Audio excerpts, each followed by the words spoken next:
Hello? Hello? I'm pretty late, and I also didn't post about this, so I'm sorry if people are, like, alarmed, if anyone wants to catch it live, but, yeah, okay, stream's up, but yeah, I wanted to, because, school's coming up for me, and it's very stressful, and I hate it, and life's been going a little strange. It's just in my head strange. It's been very strange. I don't know what else to say. It's been strange. Yeah, I'm pretty sure I slept like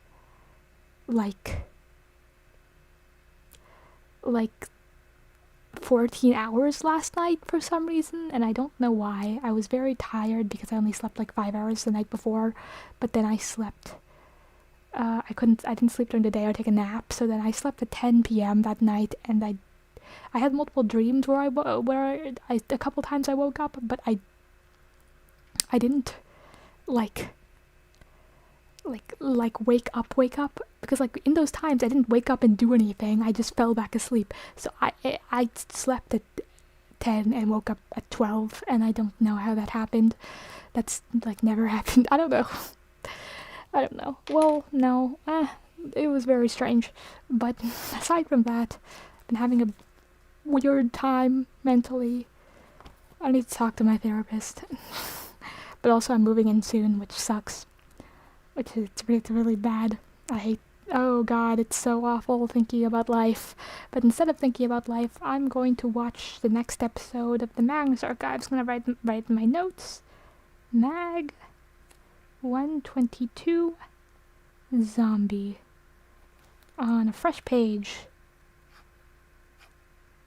I hate how my pen sort of like fizzled out. Mag 122 Zombie. It's very tiny.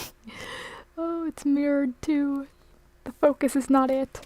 Okay, Mag 122 Zombie. So yeah. Yeah, I'm gonna watch this episode. I don't know what to say about the last episode. I already talked about it. Small recap, I guess. John's still deadish. A person, it seems, I believe his name was, I think I wrote it here. He had a fake name Antonio from Dreamer, but his real name was, oh god, is it not on my notes, even though I said it so many times? Checking the thing, because this is embarrassing otherwise. Oliver Banks, that's him. Oliver Banks. I had two, Moonblossom in chat, and a commenter both said that they love him. It's true, he was kind of it. Yeah. The whole tone, the whole mood, he did not give a care. It was it was very fun. But yeah, aside from that, I'm trying to check my comments so that I can find comments to shout out. Where is it? Yeah, another comment from JMNLB2L. I just want to talk. I will continue shouting out the same people for commenting on my videos, just because, I don't know, it's a rare occurrence. None of my old ones have, like, a few of them have comments, but like almost none of them do. So it's a good thing to encourage as a person who, I don't know, wants motivation to keep doing these, I guess. I mean, watching the show is enough motivation, because I will literally never, even if I'm in like a drought period where I don't continue streaming the show, at no point will I like finish this show without recording it, because like the rest of the show is going on my YouTube channel. Like it will never, like, I'm not gonna just drop the YouTube series and just keep watching the show on my own. It's just never gonna happen. So, oh my god, my alarm. But yeah, so look forward to that, I guess. I got completely off track. I shouted out someone, but I don't even remember okay, whatever. Aside from that last episode we had, what's his name, Oliver? Man, I keep forgetting. I do like the name Oliver. Oh my god, I poked myself with my pen. Yeah, why do I like the name Oliver? There's a character named Oliver. There's a character named Oliver in my head. I think that's called an OC, but usually I just say characters in my head. But yeah, Oliver, thanks. He was here. He showed up talking very casually about very important, disturbing things. And then he was like, oh, let me tell you my story. Something go through my dreams and you're in my dreams. Something, something. I saw my death dreams. I wanted to escape my death dreams. I got in a boat to escape it. And then suddenly I was suddenly realized that I needed to embrace death. So I took everyone on the boat and let us all get hit by a satellite. And then after that, I've embraced death, and here I am, death avatar. I think I got taken here by the web, apparently. Someone referenced as she, maybe she, maybe. Spider avatar, maybe. But aside from that, he was like, hey, I'm kind of doing the same thing as you. Like, either you're on in you need to choose, like I chose, like you choose dying or not dying. And by not dying or not dying, I mean being human or being not human. You know, the way he phrased it, it was like the only reason you're like in the precipice between life and death is because you're not human enough to die, but not inhuman enough to not human enough to die, but not human enough to be alive. So that's John's choice. Well, the series has to continue, so I guess John has to monster up eventually. Terrifying. But then Georgie shows up and say, hey, death guy, get out of here. I know your ilk. And then she saw something and she was like, wait. And he was like, hey, come back for, hey, let's talk or something. I don't know. And then John started breathing. I almost forgot about that. John started breathing. Oh, so maybe there was an inkling of that choice being made in that moment. Maybe he heard some of it. Maybe his subconscious, slightly entity possessed self heard that in the back of his head. Who knows? But yeah, I'm just gonna watch Zombie. Yeah, I don't know what else to say. Reddit, there wasn't too much on the Reddit that was like a revelation, so I think I got through most of it. Ooh.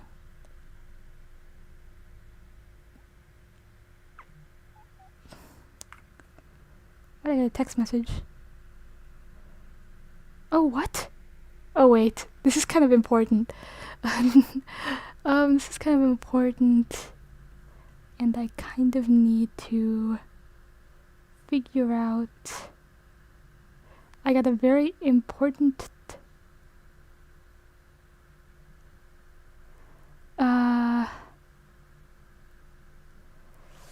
oh god,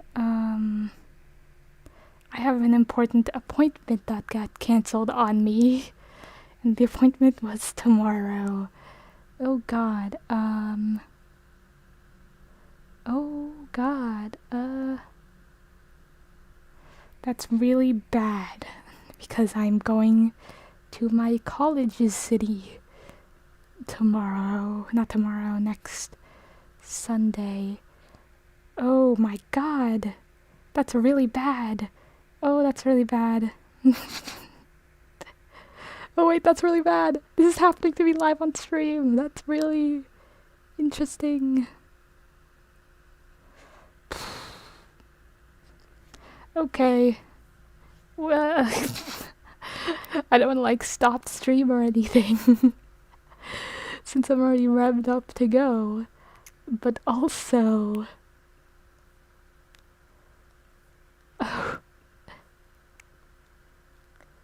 oh my god, okay.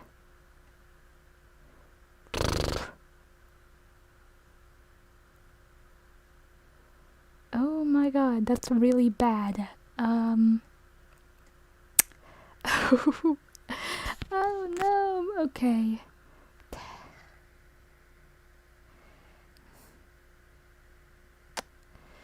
Because the next appointment is...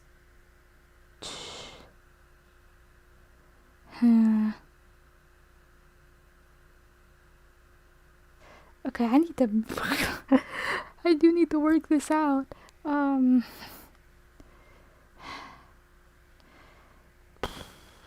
Okay, spoiler alert for my real life. It was my therapist. That's really bad because things have been worse like this week than the rest of the summer. No, that's really bad. I'm supposed to be watching the Magnus Archives, but I'm live and I'm about to cry. That's so embarrassing. Next appointment available is 2 weeks out. Okay. Oh man, that really sucks. Sorry, I'm supposed to be watching the Magnus Archives. Okay.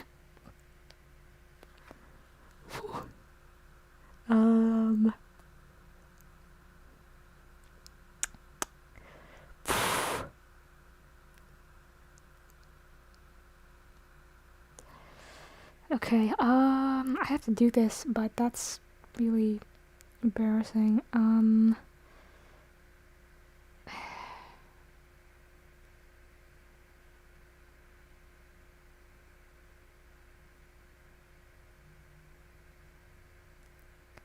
Cause like I have school that week and I don't know exactly when, because my schedule is completely different. Okay, technical difficulties. Maybe I should stop stream and come back. No, I already started. I already said I did my little recap. Oh my god. Okay, life, huh? Stuff and things and stuff and things. Oh, okay. I can talk a little about how, I don't know where. No, let me just focus on this for a little bit. Maybe I'll just put a capture in the video upon rewatch. Oh god, this is... Oh god, okay. Maybe...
Okay, just for a minute here.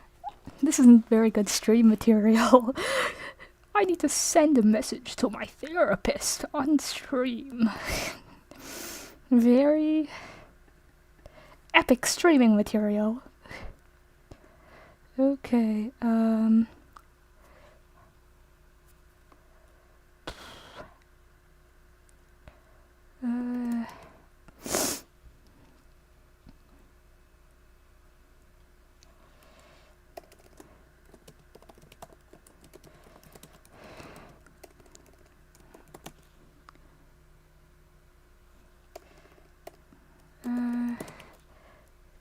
I don't know if I like how to make this entertaining on stream. I don't know how. Okay, no one's watching, so it's I can just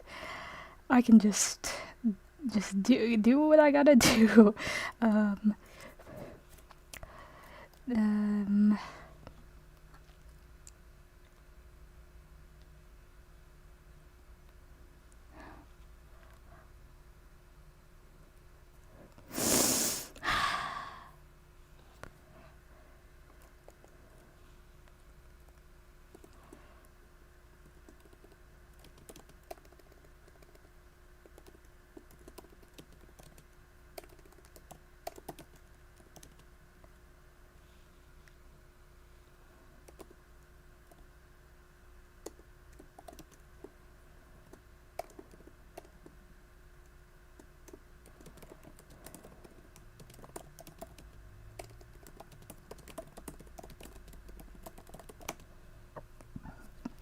Excuse me.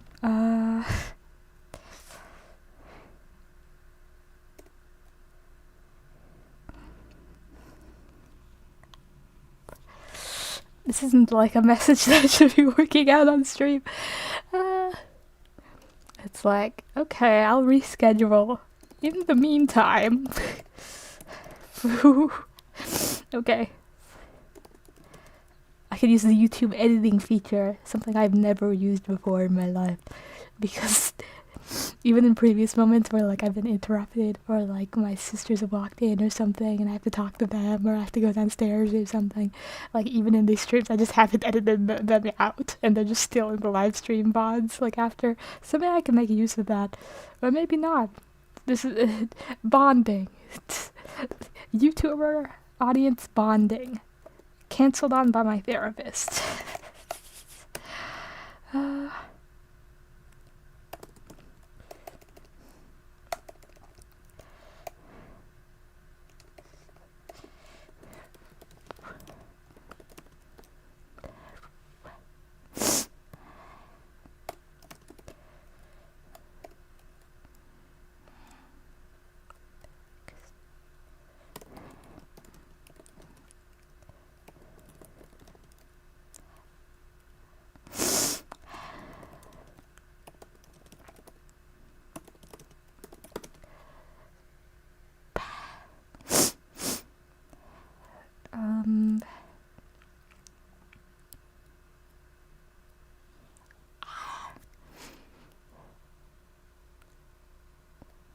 I don't know how to word this message.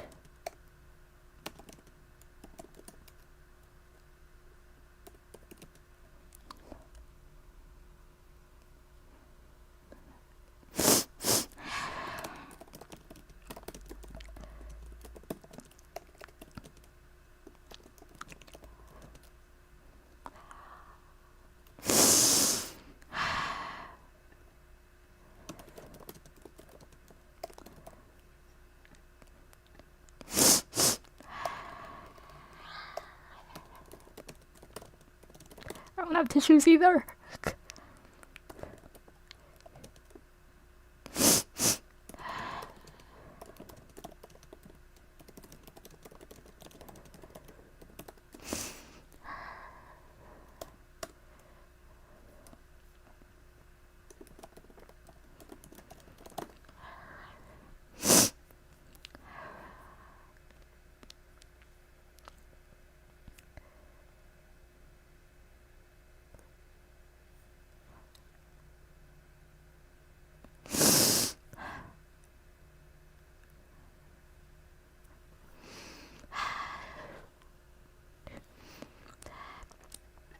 Oh my god, okay.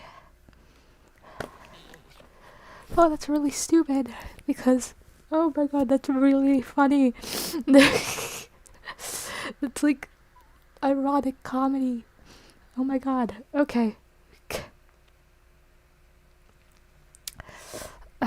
Because I like started the stream going like, yeah, I've had kind of a bad week mentally. I really need to talk to my therapist about it, which is good because I have an appointment soon. And that soon was tomorrow. I didn't think I mentioned that. But then during stream, I get the email I get the text message that my appointment's been cancelled, which that's really, oh my god, that is funny. That's really bad. Okay, I had to check one thing real quick. This is another thing.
Okay. That's that. Okay. Okay. Okay. Because now I'm like considering like cutting out that section like from this like post stream, but like it would be it is a the idea is funny to me though, to leave this in and just to be like okay, talk about the Magnus Archives. Oops, 10-minute segment where I deal with my therapist canceling on me, and then we wanted okay, let's watch the Magnus Archives. You know what, I don't care. This is staying in. Okay, let's watch the Magnus Archives. I'll watch it back and see how uncomfortable it is. Oh my god, that's so stupid. I hate that. Okay. Oh my god. Okay, let's just whatever. I'll watch the Magnus Archives. Okay. The Magnus Archives. Okay. Oh, I never checked the audio levels. Okay, I'll do that with Far Away. Okay, Oliver, guest actor. Oh, my audio screwed up again. I have to add the filters. Oh, talk your shit, Oliver.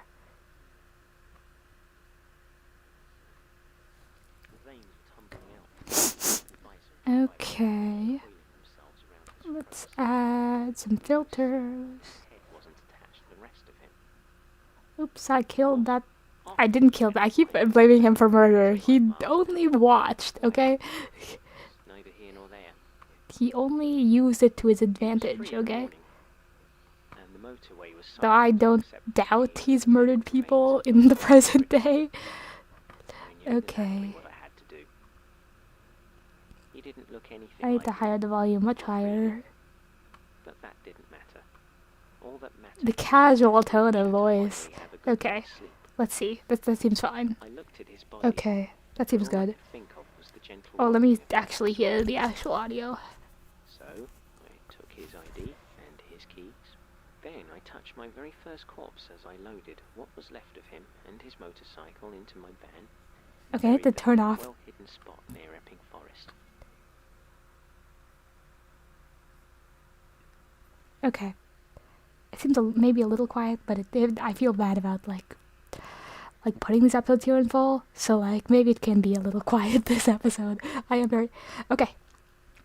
But before I start the episode, I like it feels a little weird because these don't get like very many views, and I don't think anyone actually I've looked at the analytics. Like most of the people who watch this search up the Magnus Archives reactions, and like unlike because I know a lot of reaction channels where people just watch the try to like watch the reaction for the video, like in lieu of watching the video or the series or anything, and that's usually when the channel's very popular or when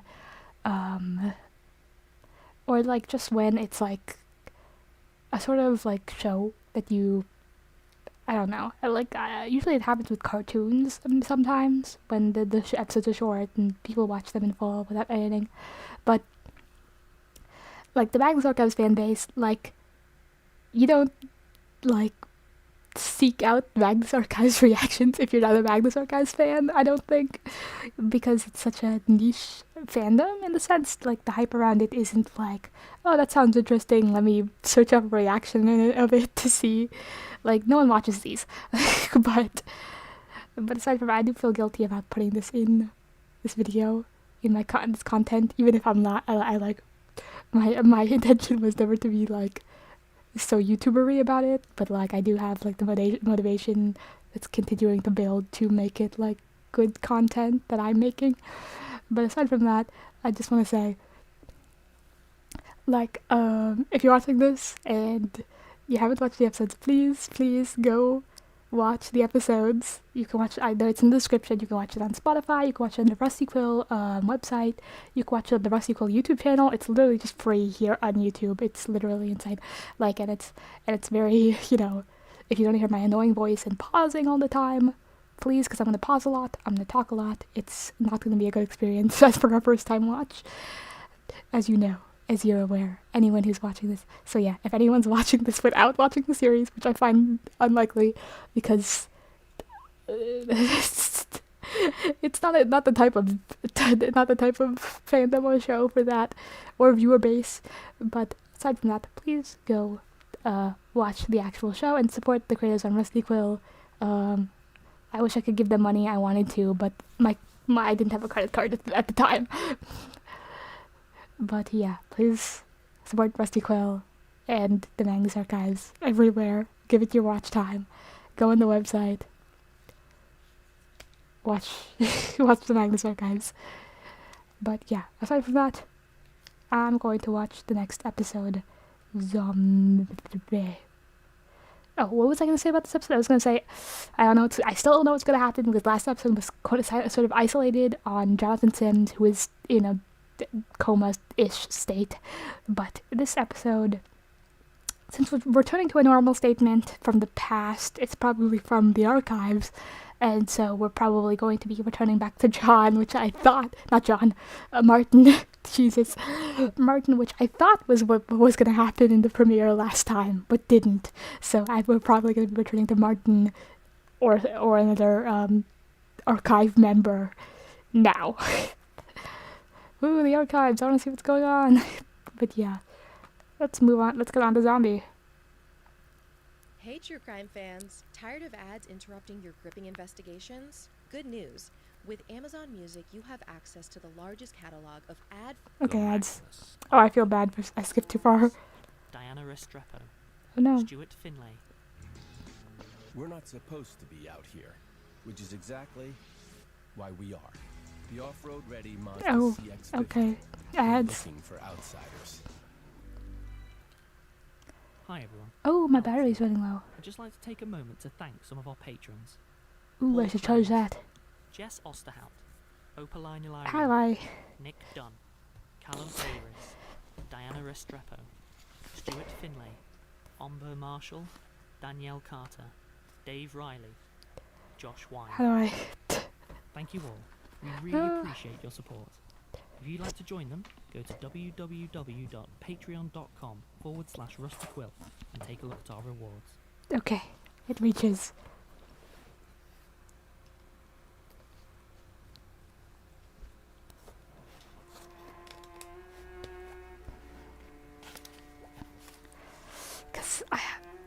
Okay, I'll talk about the YouTube clipping feature later. The Magnus Archives. Zombie time. I hope I don't talk for an hour. This one's kind of long. 122. Zombie.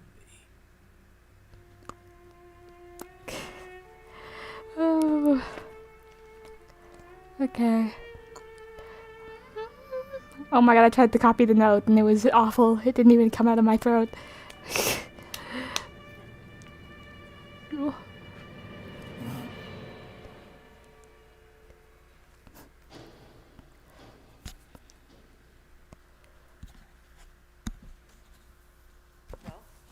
it was just there. Could he have come back, moved it? I guess. And you're sure you didn't recognize him? No, he was, Oh, okay. It's... He felt like death. Okay. It was just there. Could he have come back, moved it? I guess. And you're sure you didn't recognize him? No. Wait, what is the... Could it have come back? Could he have come back? Because she's talking about Oliver Banks. That's his name. Yes. Well, it was just there. Could he have come back, moved it? I guess. And you're sure you didn't recognize him? No. Could it have come back, moved it? I've never seen him before. It was just there. He felt like death. What, capital D, death? Yeah. Moved it? I guess. Let me I'll keep going back. Sure you didn't recognize him? No, he was, I've never seen him before. Melanie tells Basira He and Martin. felt like death. What, capital D, death? Episodes that make you sad? Oh no. Hey, I'm so glad you missed the beginning of the stream. You have no idea what happened. Oh, will be a crazy episode to watch, right? Oh, right now? Okay. Okay. going back a bit because I keep getting super distracted. Hello, Moon Blossom. Could he have come back, moved it, I guess, and just sure you didn't He have come back, moved it. He was, I've never seen him before. But About Oliver. he felt like death. Yeah, and I keep mixing up people's names. Why do I keep mixing up the names of Melanie and Georgie? Last season, I was calling Melanie Georgie the whole time, and this time I just called Georgie Melanie. This is I'm like doubting my own brain for names. I'm doubting it. I'm like, okay, this is Georgie. Yeah, this is Georgie. God, yeah. Yeah, one of your dark gods. They're not. They're not gods, okay? They came to me. This isn't like cult scenario. Well, sorry. Right now, I'm it. To Basira. Other people aren't here. So John told you then. Some of it, not everything. Right. Oop, I'm accidentally serving an eye god. So to identify I was how suspiciously on site. employed. Sarah, not your business. Sorry. Her attitude is immaculate, as always.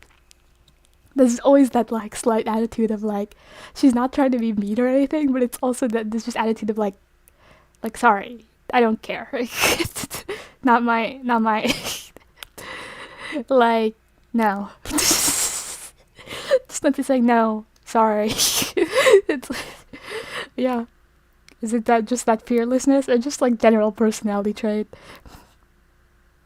Okay, but yeah. So Georgie came to tell Melanie about it because she is friends with Melanie or acquaintances with Melanie, just like through,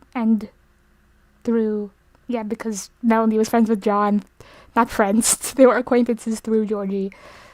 So telling Monsieur about Oliver, and at the beginning there was something about moving something. Did he move it? Did he come back? Or something weird like that. But then, so is that maybe tape recorder? Maybe like before I theorized, maybe it was the tape recorder that she saw being on, that it turned off by itself after. Or, yeah, I don't know. And you don't know why this guy would have left the tape. And also the whole like how do I keep doing this? Okay. Georgie immediately recognizing that this guy is bad news, probably because he feels like death from personal experience. Good thing to know. That's why confirmation that that's why she was immediately able to tell that he was sus. Call the detective. And you're sure it was him who left it? I mean, the nurses. Left what? Sarah, it's not your business. Oh, okay, it's not tape recorder. Sorry. Alright. And you don't know why this guy would have left the tape recorder? Oh, Detective. And you're sure it was him who left it? you said not a detective? Said there were no one to sleep with Sarah. It's not your I keep doing this. Sorry. Said, ma'am, I don't know you. I'm not telling you my business. And that's why she would survive in a horror movie. Yeah, I mean, calmly, rationally responding to people is a great way to just calmly and rationally acting through life. Seems like a good way to survive a horror movie. It's like mind your own business and you leave. Okay, feels like death. I'm trying to take better notes. Feels like death won't explain why. Let's go. Alright. And you don't know why this guy would have left the tape recorder? You're the detective. And you're sure it was him who left it? You said he wasn't a detective? Sorry, it's hard to pick up on that. I'll look at the transcript after. Hit by magic? Yes, definitely. What, seriously? Oh, Jordy's in, but she's not in on the archives madness. Like, I guess the tape recorder showing up like out of thin air actually is a new development that was from the finale. So this is even it's even farther from the things that you should know about. So yeah. Whole tape thing is... I don't know. Right, well... I showed you like you asked. Hmm? Down here. There's a tape recorder underneath This us. is the one. Sure. You don't sound very sure. I mean, I don't know, it might be a different model maybe. I thought it was plastic, but yeah. So, what does it mean? That's a very good John! question. Jesus. What the fuck? Sorry. What am I? Excuse?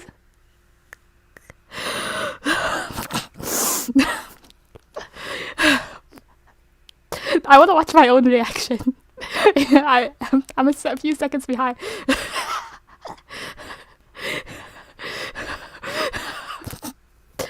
Okay.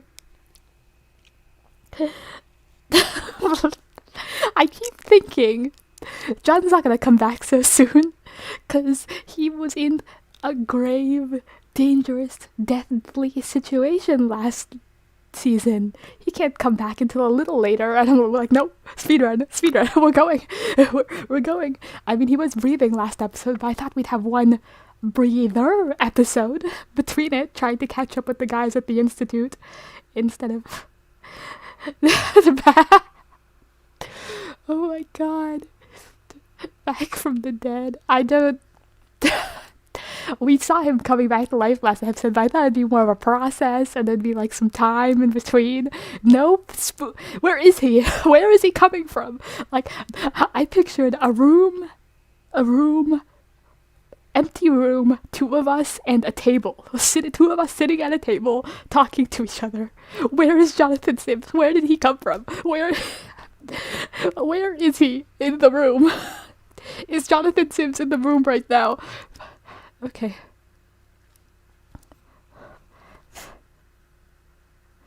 Okay, I'm just taking notes. Left the tape recorder. Found. Under. Table. So I was gonna talk more about tape recorders showing up everywhere, and how that's a thing now because the eye needs to listen to things. And then Basira was like, "Hey, that makes sense. Why? Whoa, like, hey, I mean, tape recorders are a whole thing here. They're a whole deal. So it might be magic." I was gonna talk about that, but to continue on from what the hell is happening right now. I knew he'd be back. I didn't know in what state or when. I thought it would be in a bit. Okay. Me to scare you. I'll get a nurse. Wait. Basira. John, is it still you? Yes. Yes, I think so. I don't know how you'd prove it. Okay, we're losing some gravel as he shut up like a whole ghost. Like when he was like, "Hey, hey guys." He was like, "Hey guys." Like a whole dead man. But it seems like it was just, how'd you get here? What's going on? What's going on? Like a whole dead man, but it seems like it was just showing up caused rasp. Enough. Just stay still. I'll get a nurse. No, I'm alright. Stop it. I'm okay. John, you are not okay. You have been in a coma. We're probably in the hospital room. I imagined that we were at the... Are we? Because there's some things that Georgie said where it was like, I came here. I thought she said I came here for Melanie. Like, as in we were at the Institute. But what's currently happening makes sense. It's like, hey, someone come down here. There's a tape recorder playing in John's hospital room. That makes more sense. But I was so shocked. Okay. The least expected thing in my life just happened. Wait, Okay. how long? 6 months, give or take. 6 months. The others. Tim. Oh.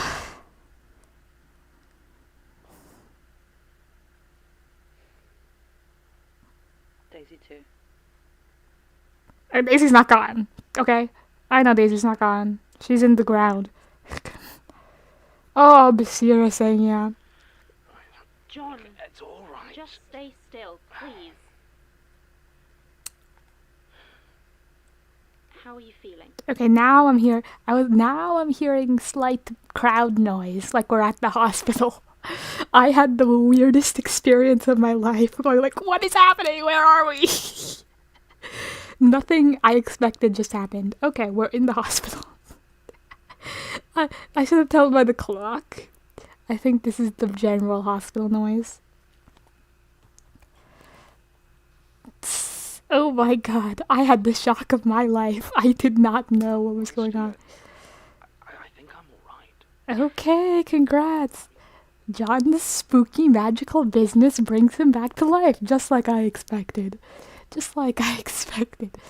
And I'm sure this will have no consequences or impacts whatsoever. John, I'm scared. I think that there might be some inhumanity going on here, at least by implication. Okay. Good. Right? After a 6-month coma? No, it's not. This isn't how it's supposed to go, John.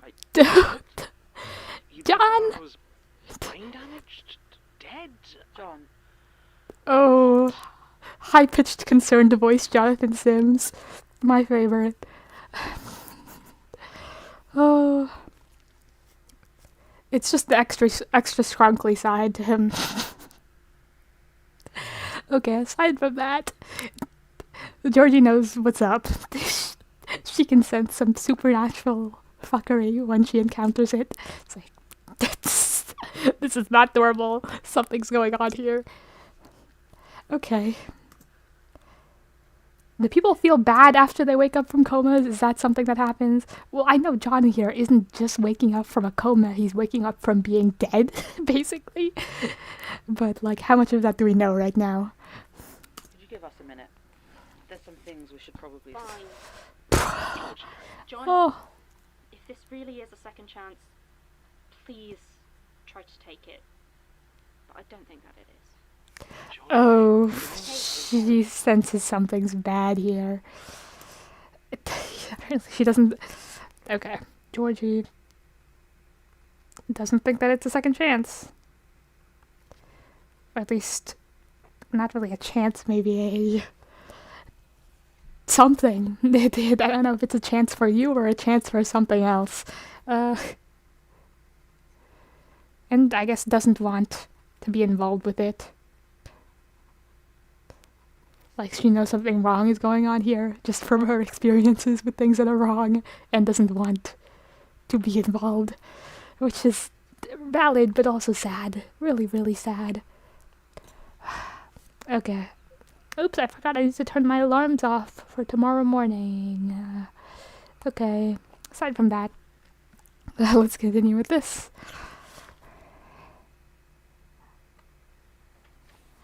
Oh, this is so sad because Georgie was the only one there for John during the beginning of season 3.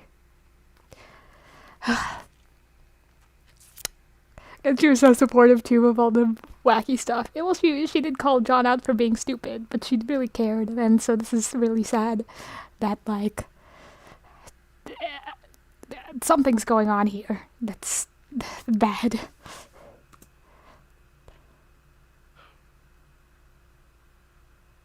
What about you? Disappointed to see me alive? Yeah, John's offended, because why would me being alive not be a good thing? It's like, would you rather have me dead? What? I'm Jonathan Sims? Well, like, of course, like, valid for him as well. I'm alive! Whoopee! Oh, John. We can deal with it later. Oh, that's not a positive statement. Yeah, okay. Do you want me to grab you some water or... No, the statement in your bag. Yeah, I just grabbed one on the way out.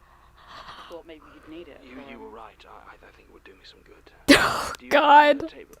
Oh, my old iconic YouTube short coming back to life. Jonathan Sims, the statement junkie, is back. Well, I don't know if he ever left. There was just important things to deal with. But like, oh, risen from the dead, I need a statement. Okay. Oh my,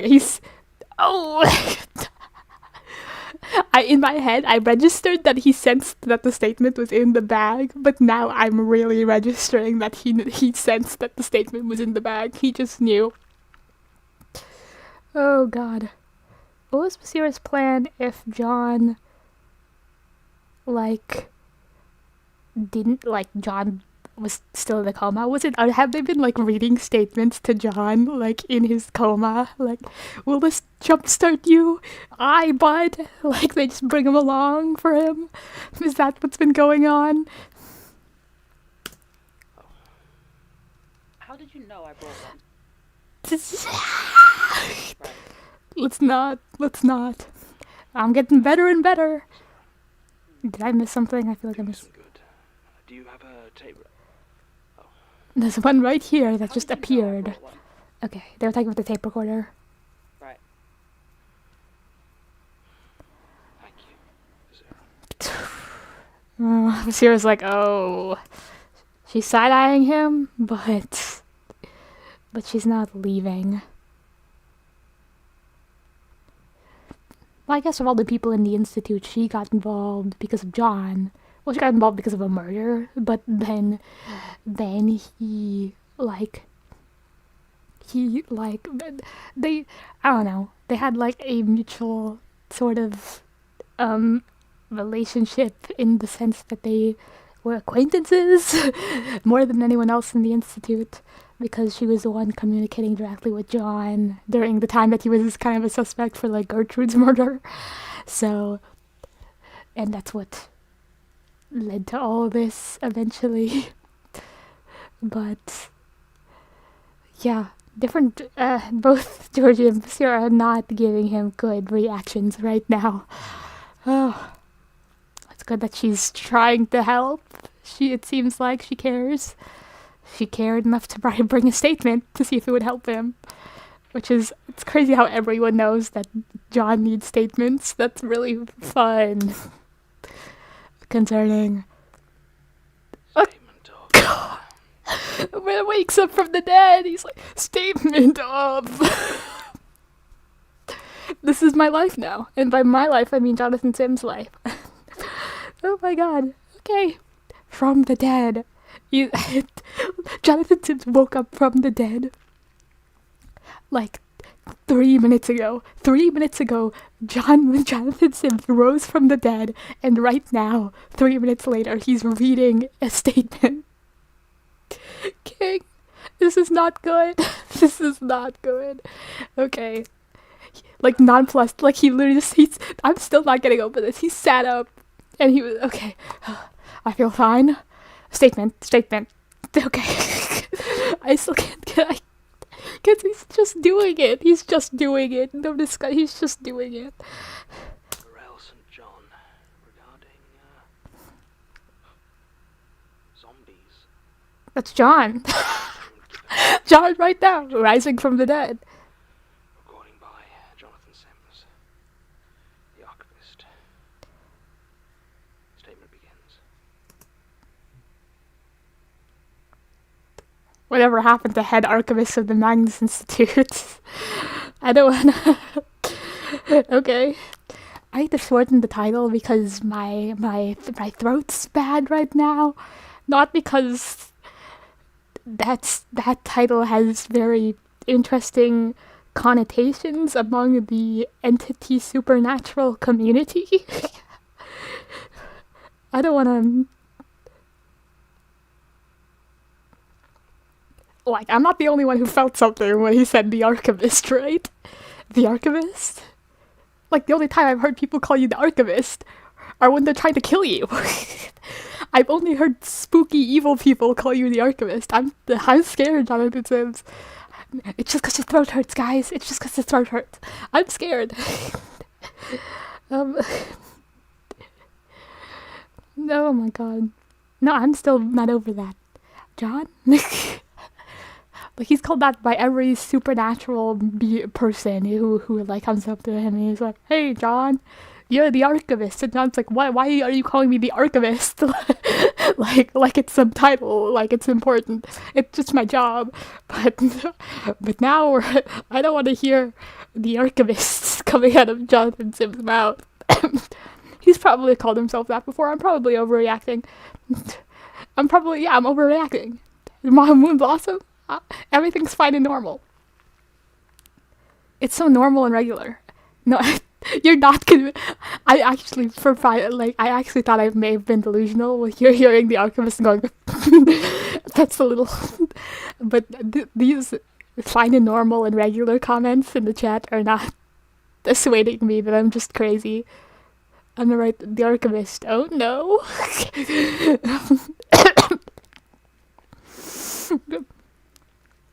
Because how alive John is right now is concerning me. Because I just thought he may have been like life functions back on. Like, oh, like we're teetering between between life and death and inhuman and human. Well, maybe we're tilting slightly towards the inhuman direction. But now that John is fully up and speaking, I don't know what the implication is here. The implication of being up and breathing. The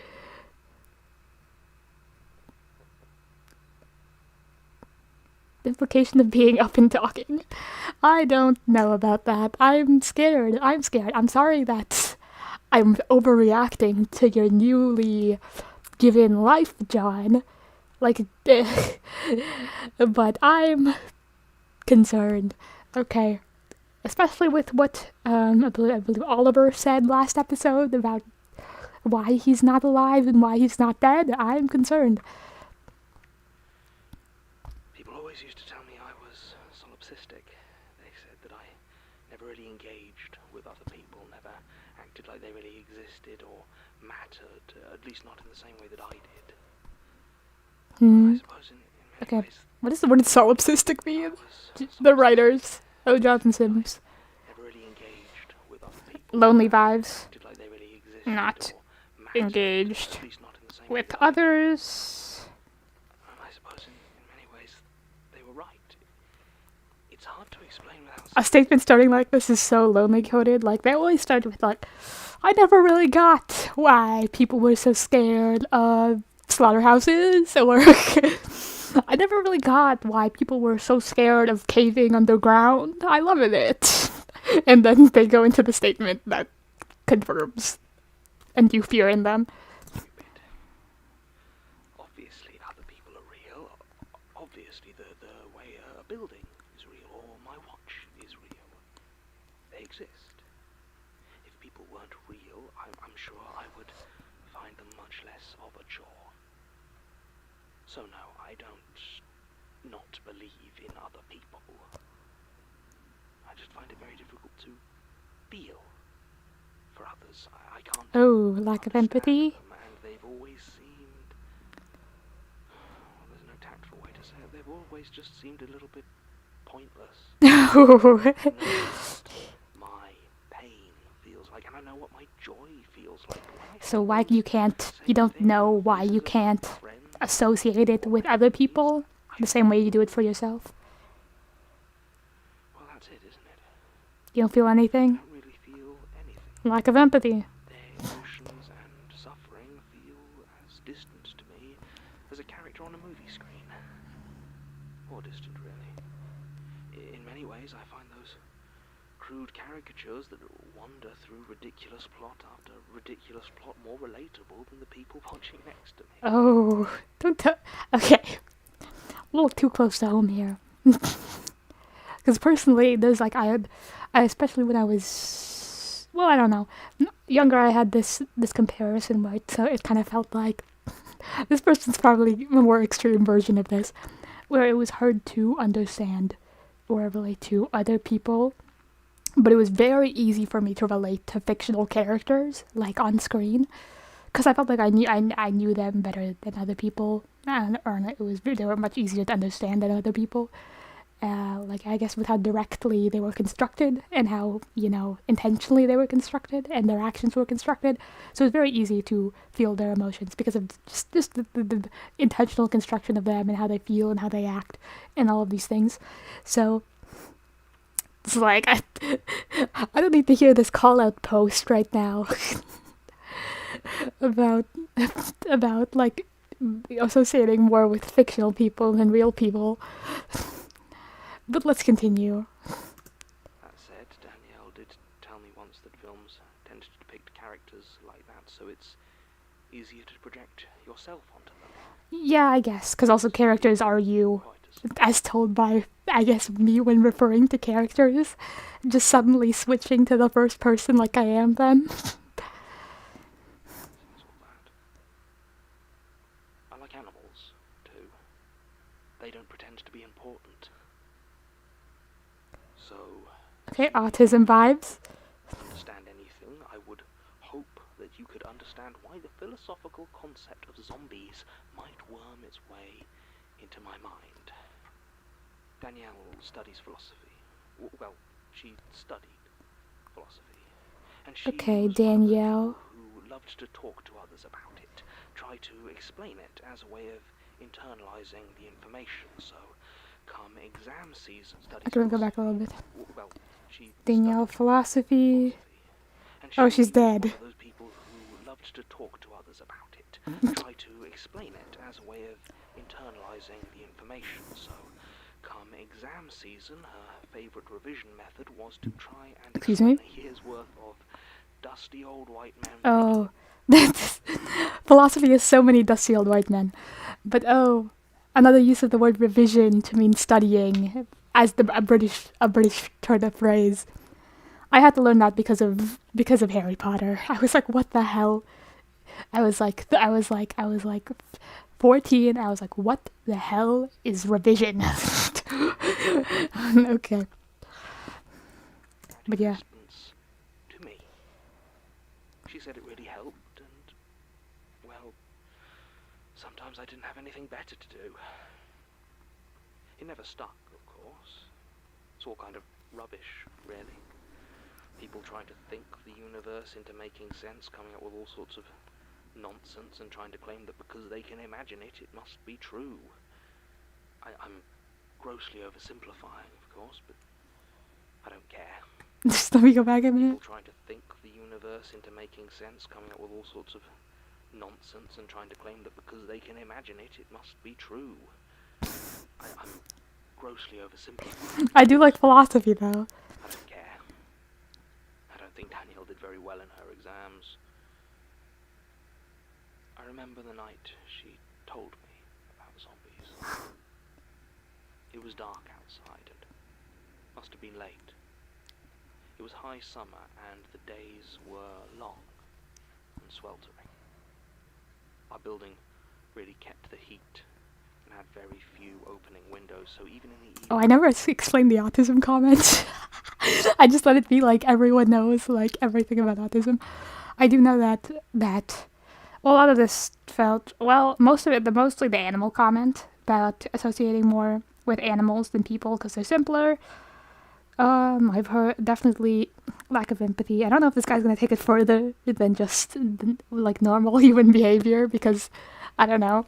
Sometimes these statement givers have to have flaws associated with it because I assume that maybe he'd be overly unempathetic at some point, but I don't know if that's at any time gonna be true. But the lack of empathy thing, the associating more with animals than other people. Yeah, it's just, hey, get him. I don't know. seemed to stick around. One of our housemates, Liam, was sat at the other end of the living room playing some obnoxious video game. He had the lights at that end of the room turned off and the screen lit up his blank, gormless face as he stared at some space monster or other that he had to kill. It's been so annoyed about it. Explained that a philosophical zombie is someone who outwardly displays all the signs of life and consciousness. They talk, they laugh, they scream, they even appear to think. Oh, more than... They have no inner life at all, no actual Oh. subjective experience. It's all a ruse, a conjuring trick. That's scary. Cut them, they'd bleed, they might even cry out, but they wouldn't actually feel any pain. This is scarier than any concept of an actual zombie I've thought about. Oh god. Oh god.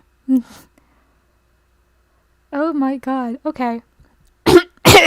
Oh, sorry.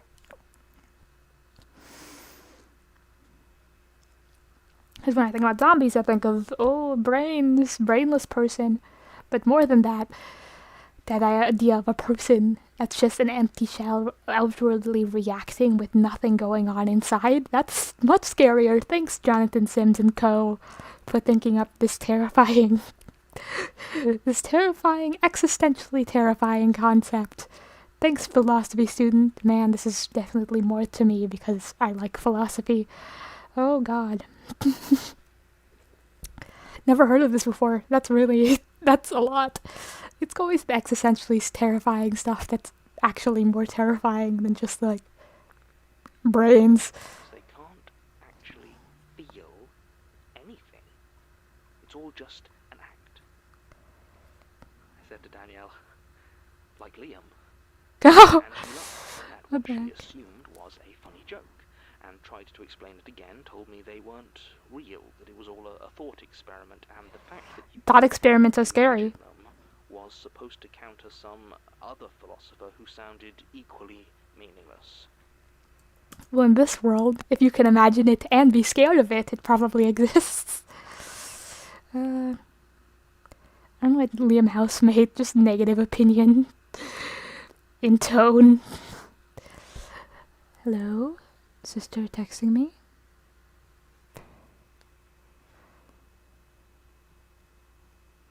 They want math help? With math? Oh, philosophical zombies. No. Internal consciousness. That's scary. It's like the Truman Show. Like, you're under the assumption that everyone around you is real, but they're not, and they're just putting on an act, and your whole life is a lie. It's like the Truman Show, but taken to the upteenth level, where it's the, like...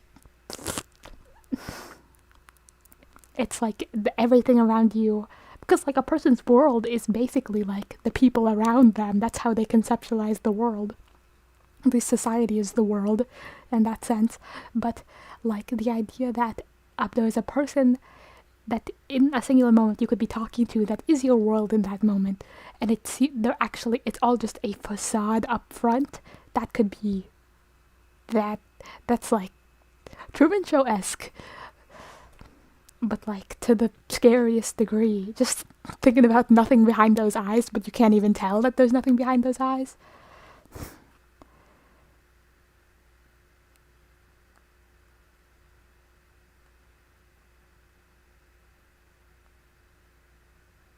Okay. No, give me the math problem, please.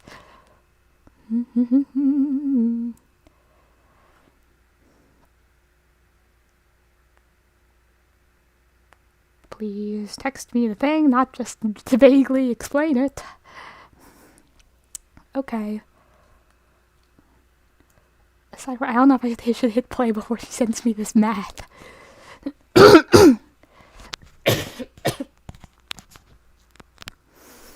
Please send me the math, please, so I can continue the episode.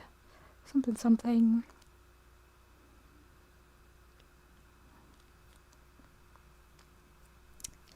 Please, text me the math. Please.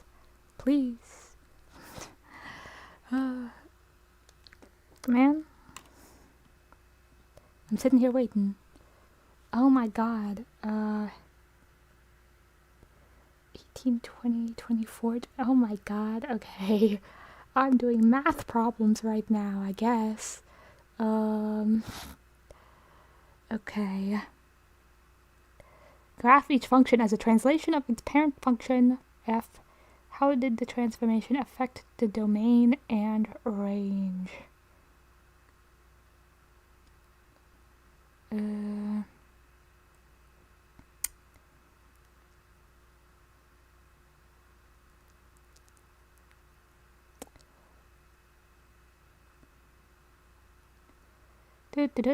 don't know what's going on.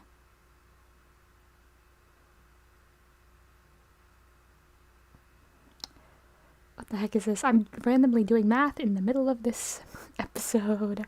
18, 20, 24, 26. Okay.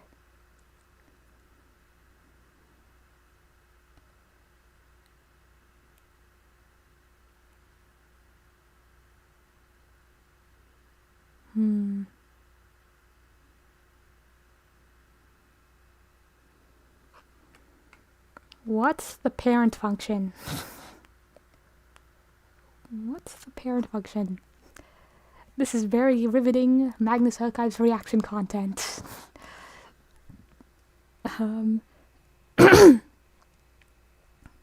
They do not know. Interesting.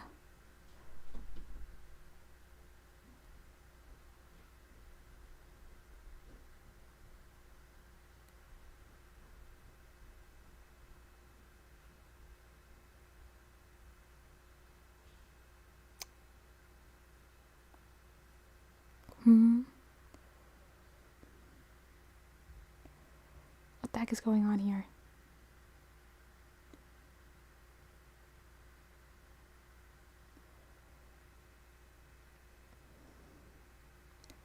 That's very strange. It's a C example 1.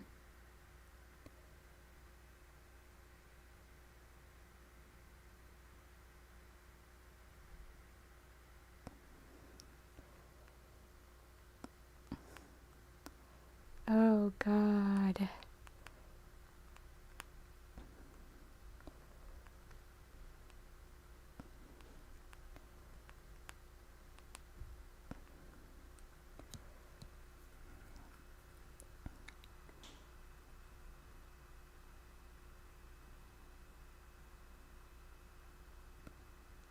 Do.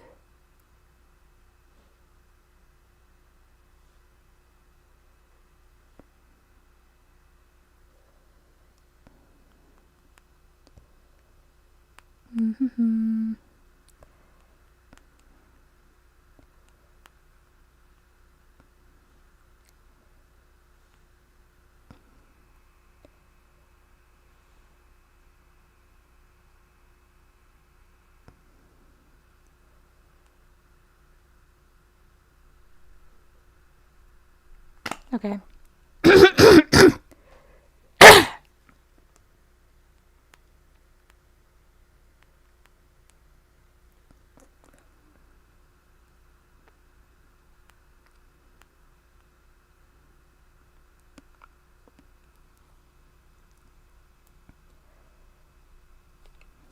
Okay, so I'm just gonna continue the episode.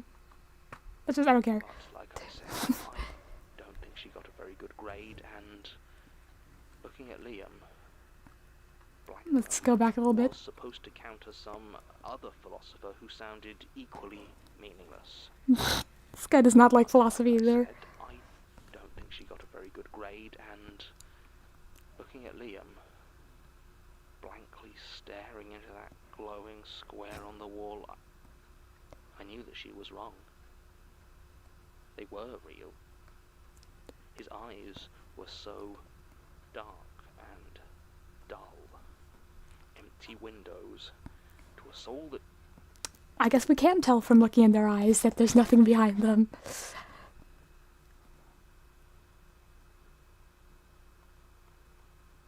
I'm right next to Liam, zombie. really have. I started to do some experiments on him. Not many, Oh. just a few little ones here and there to see. I suppose you might have called them cruel if Liam was capable of suffering. He certainly pretended to cry out in pain when I accidentally cut his hand while chopping onions, and he did a good impression Guys? of when his fish died. Guys? Guys? His eyes were always the same, Okay. cold and empty. I didn't do anything about it, obviously. What would no real harm in him going out into the world pretending to live his life. It was no skin off my nose, certainly. It wasn't just him, though. There Oh were God. so many more of them out Oh there. God. At one point I did legitimately entertain the notion that they might all be zombies. Oh. Everyone. But it was just me. Did you kill a fish? I was the Is that what the implication was there? Or did that just happen? You did cut him.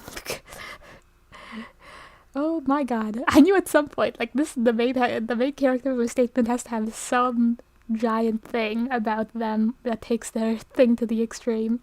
But my God. Okay. Because when the first time when I hear this, the first thought that comes to my mind is that nothing's wrong with these people and that he's just seeing this, which is terrifying to think about. That being driven insane, this person being driven insane by this idea that everyone around them is fake, is just a puppet walking around in a human body, which also seems stranger-like, but also I have no clue.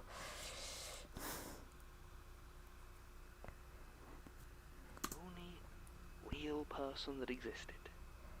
But no, that wasn't Truman it. Show. It was just certain people. But I'd watch them and Truman Show, but so much more existentially threatening, so much more, because it breaks the fabric of reality. Like Truman Show exists in reality, like in the sense that, like, these people are people walking around, but they're just lying to you. Everyone's just lying to you. Like that, it sucks. It breaks your reality, but it doesn't break the laws of existence like this does.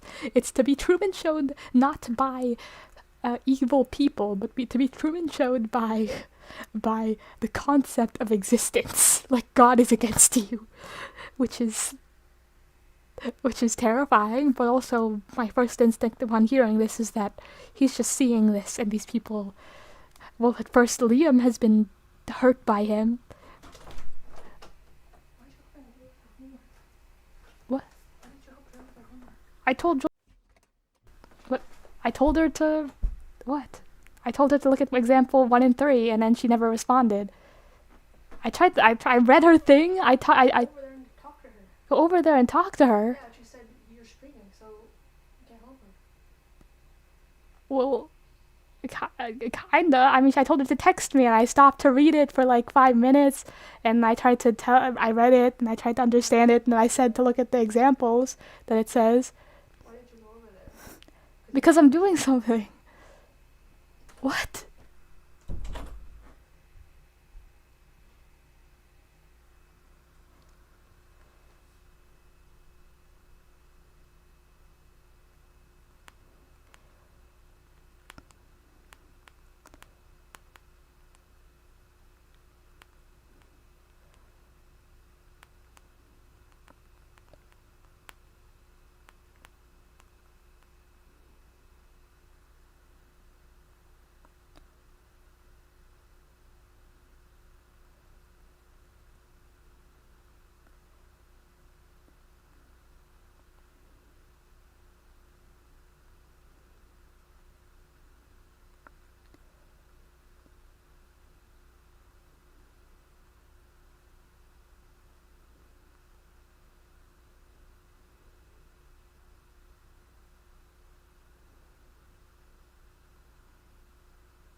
I don't get what's happening right now. Because I wanted to help, and then I read the problem she sent me, and I asked questions about him because I didn't know. And I said, hey, look at these examples that I told you to look at. And then she never responded. And then apparently that means I'm not helping her, even though that's what I tried to do when I stopped and tried to do it.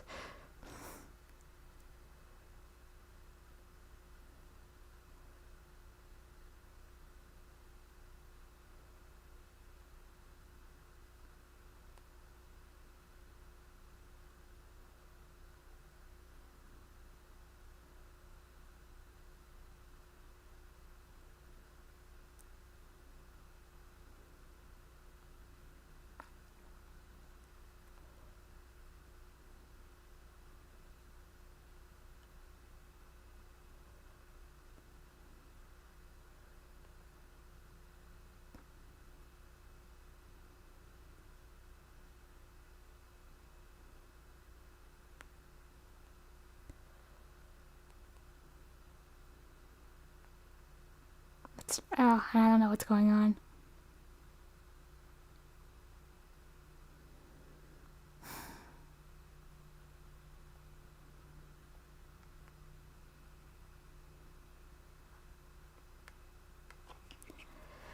Okay, that's very strange. I don't know what's happening here. I can't help through text apparently, and even though I was actively trying to help.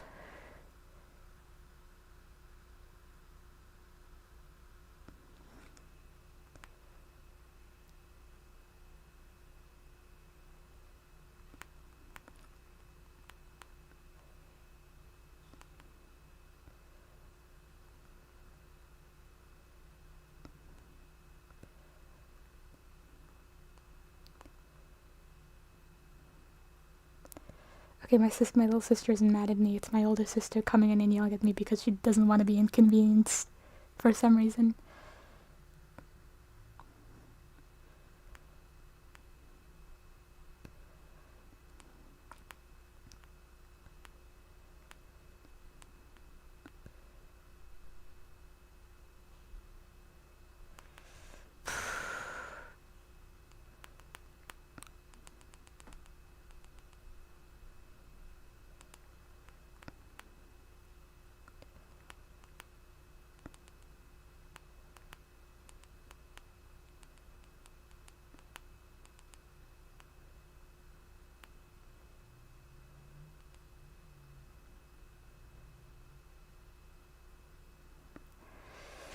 Oh, so many interruptions.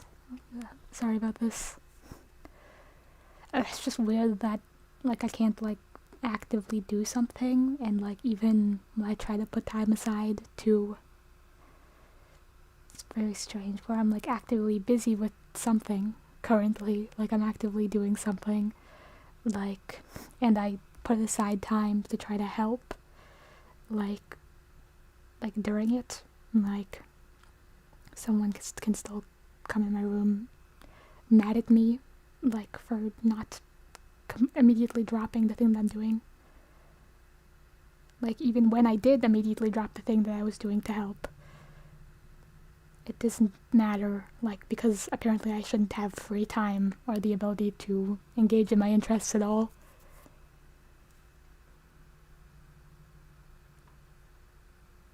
Even when someone else is outside walking around. Okay. Really weird.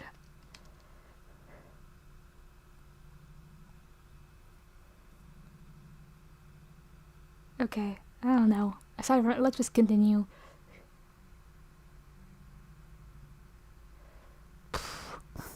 Yeah.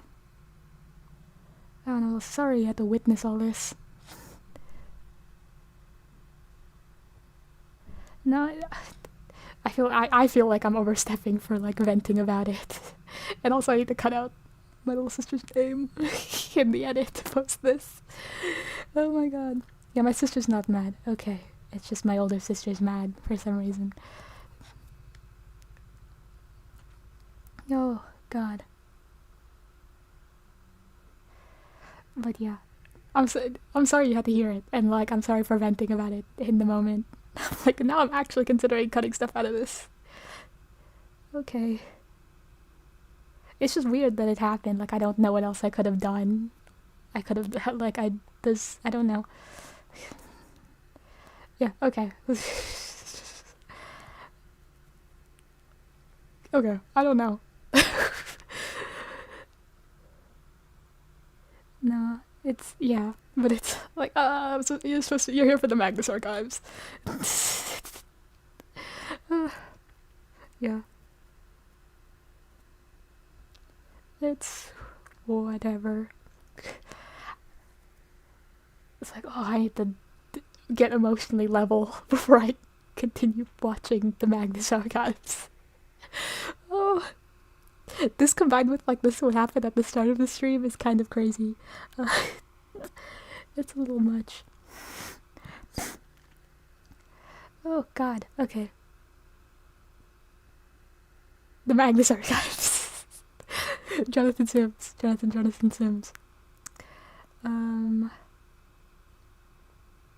Yeah. Okay. Jonathan Sims. Small recap. Person is seeing zombies everywhere. Person seeing zombies everywhere. I'm gonna write that. Seeing zombies everywhere.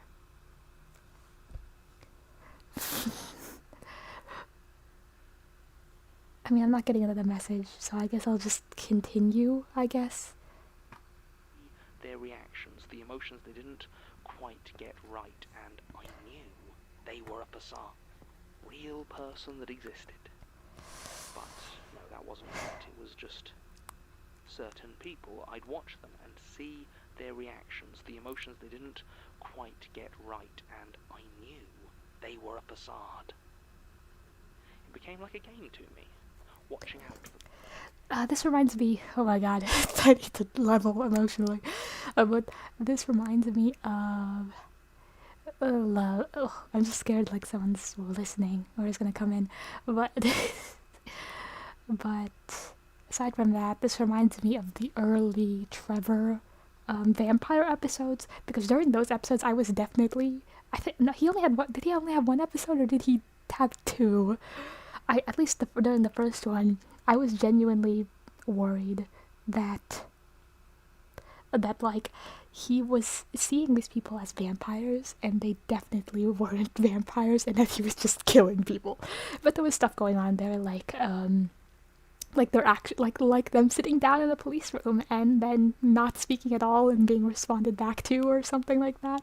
Like that's something that happened with zombies. But I also worried at the time that was like a hallucination or something.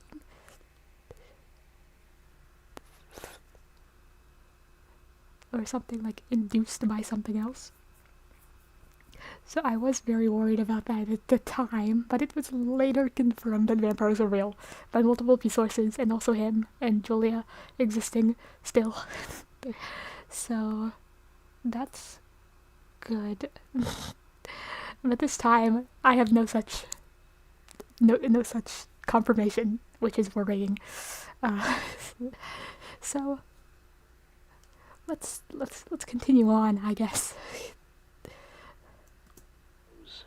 Soulless husks, whether on the bus, the street, or even meeting a client for work, I would look into their eyes for just a second and see the emptiness inside.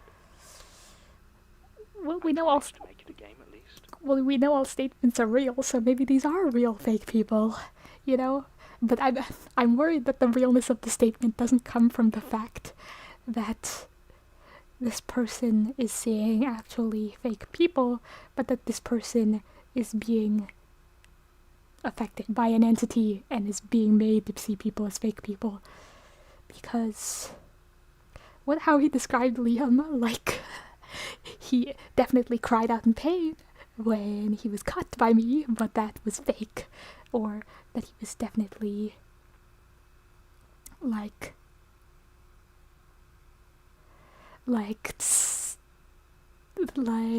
you know, more, it seemed like he was mourning when he lost his fish, but so that's a lot. But aside from that,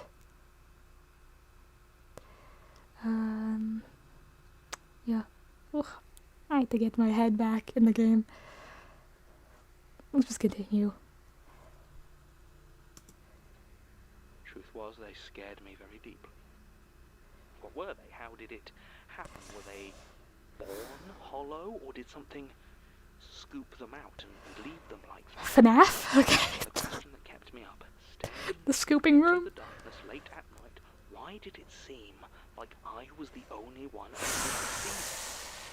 I saw so many people, real people, chatting with these zombies, talking to them as if they were able to understand what was being said to them, rather than simply pretending. How was it that they couldn't see the quiet void that lurked behind each of their smiles? And there seemed to be Oh, I'm scared. every day. Is it really just going to become everyone? Myself utterly alone, facing down a room Alone? nothing arms, Lonely? myself to take action. Never did, though. Not Not even when one of them started following me. Okay, maybe this is something. I first saw him in the street. Thank God. It wasn't difficult to guess what he was. Not thank God that like there's like a bunch of fake supernatural people going on, but oh now I'm scared. I'm still scared. But thank God if you just didn't torture Liam. I'm really just worried about Liam. Oh. Half the people around him were just as hollow and soulless. Half? There was something else to him. He was tall, but not so tall as to stick out. Thin, but not unhealthily so.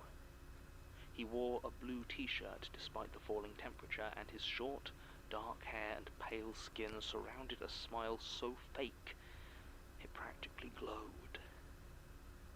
He stared at me as I walked past, not making a move to follow or stop me, nor did his eyes seem to actually move. It was like one of those paintings that watch you. It just seemed that whatever place I looked at them from, It's one of those he just optical happened to be illusions. focused on You guys ever seen the dragon video of the cardboard things? Like it's just those optical illusion creatures that it's like a 2D printing folded in a way where the eyes follow you wherever you go. That's creepy to realize in the idea of a human person.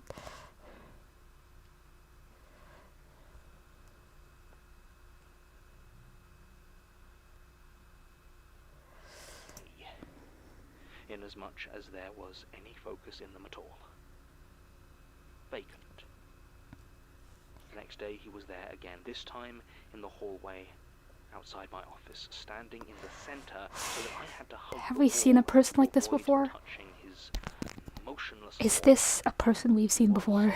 Identical, except that his t-shirt was now dull orange. I asked my colleague Norma what she thought of him, why he was there, and if she noticed anything strange about him.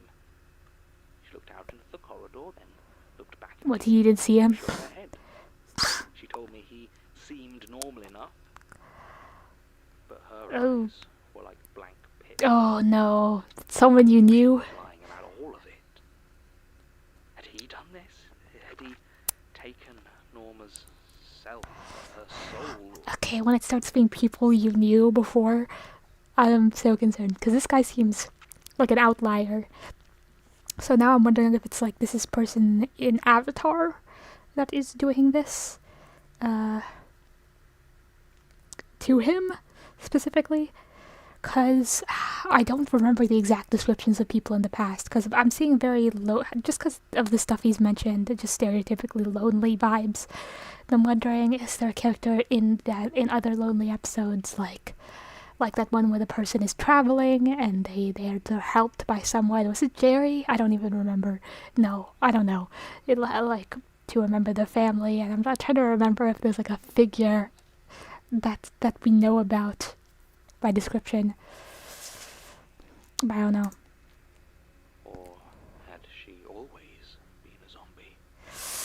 Cramped into her little open-plan desk, patiently listening to client complaints, and I just hadn't noticed. I looked around my office, alone. It takes a lot to deny your reality. Like, why would you start noticing now and not before? What, just from hearing about the concept of zombies? Oh god. This zombie episode is not exactly what I thought this episode would be. It's much worse. Okay. Starting to build as he waited outside, a numbing cavity wrapped in skin. I tried to talk to him when he stood next to me on the bus. Oh. I made it as casual as I could, trying not to seem afraid as I asked him how his day was going.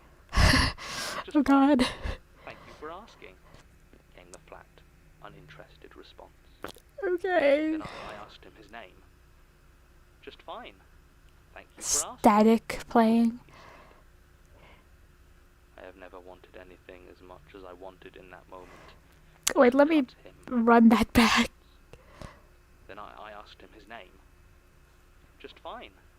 Thank you for asking. Yeah, that's what I thought I heard. That run. Wanted anything as much as I wanted in that moment. To cut him, man.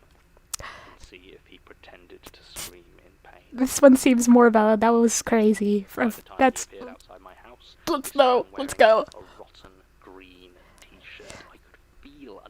in myself even as I looked at him. Was I But the strange uncanniness is very strangerness, but my internal world melting away into nothing but a oh, this is the idea that like this isn't just like people, like creatures, like the idea of like becoming this, like your internal self dying as your external shell, it acts exactly like you. Disgusting. I hate it. Okay. I remember I ran at him, all my rage burning inside my chest as though desperate to remind myself that I could still feel something. I understand why that fear existed. The memory is fuzzy. I remember I punched him in the face, though. We actually do have like the hospital background atmospheric noise, like faintly playing in the background, just to remind us that we are in the hospital. Oh my god, my nose. Okay. Connected, it was like punching a canvas. Oh. Taut, dry, and yielding ever so slightly until all at once it broke with a tearing pop, and all that resistance was gone. My fist falling into the empty space behind it. Inside his head. I pulled my hand back in sudden disgust, and he looked at me through the torn and bloodless hole in his head. Oh. I could see one blank eye hanging down off his face, still following me. Oh. Split Still. mouth moved to try and form the words that I could hear clear as day. Is it the same thing? Just fine. Thank you for asking. Oh. So. Come on, this stranger type beat. They all say the same thing. All like that, I suppose. I have no reason to believe anyone will. Or they probably don't all say the same thing. They're all zombies in his head. Everyone? I don't think if everyone because oh god. I should have commented when he said 50% of people were zombies at that point. More and more people increasingly becoming zombies is more credence to the idea that this is all in his head, which it at this point seems very likely. He keeps saying. It would be any different. No reason to believe you'll be able to read this. That you won't simply stare blankly at this page before performing your response, your artificial opinion. There is every chance that I am the only one left. Lonely. The world is void, soulless horde, devoid of life and feeling. Even so, thank you for pretending to care. Oh, that's sad. So, you're telling me the statement is this tall man, probably entity, avatar-ish figure, of probably, it seems like the lonely, because this man is apparently all alone in the world. He, in his mind, in his heart, he's no one is anyone, and he's all alone, and no one is a person. And he's just surrounded by blank canvas people. But I mean, we know that the whole world can't be blank canvas people, zombies, because we are watching a show in the world with characters. So that's a lot. Oh god. Nice to have. I believe it stands out thematically as a lonely story, even if he's dealing with uncanny elements. Just thematically, it seems very lonely. But how fitting, since our boss is apparently Peter Lucas now. Statement ends. Oh, this feeling's. Just imagine not being able to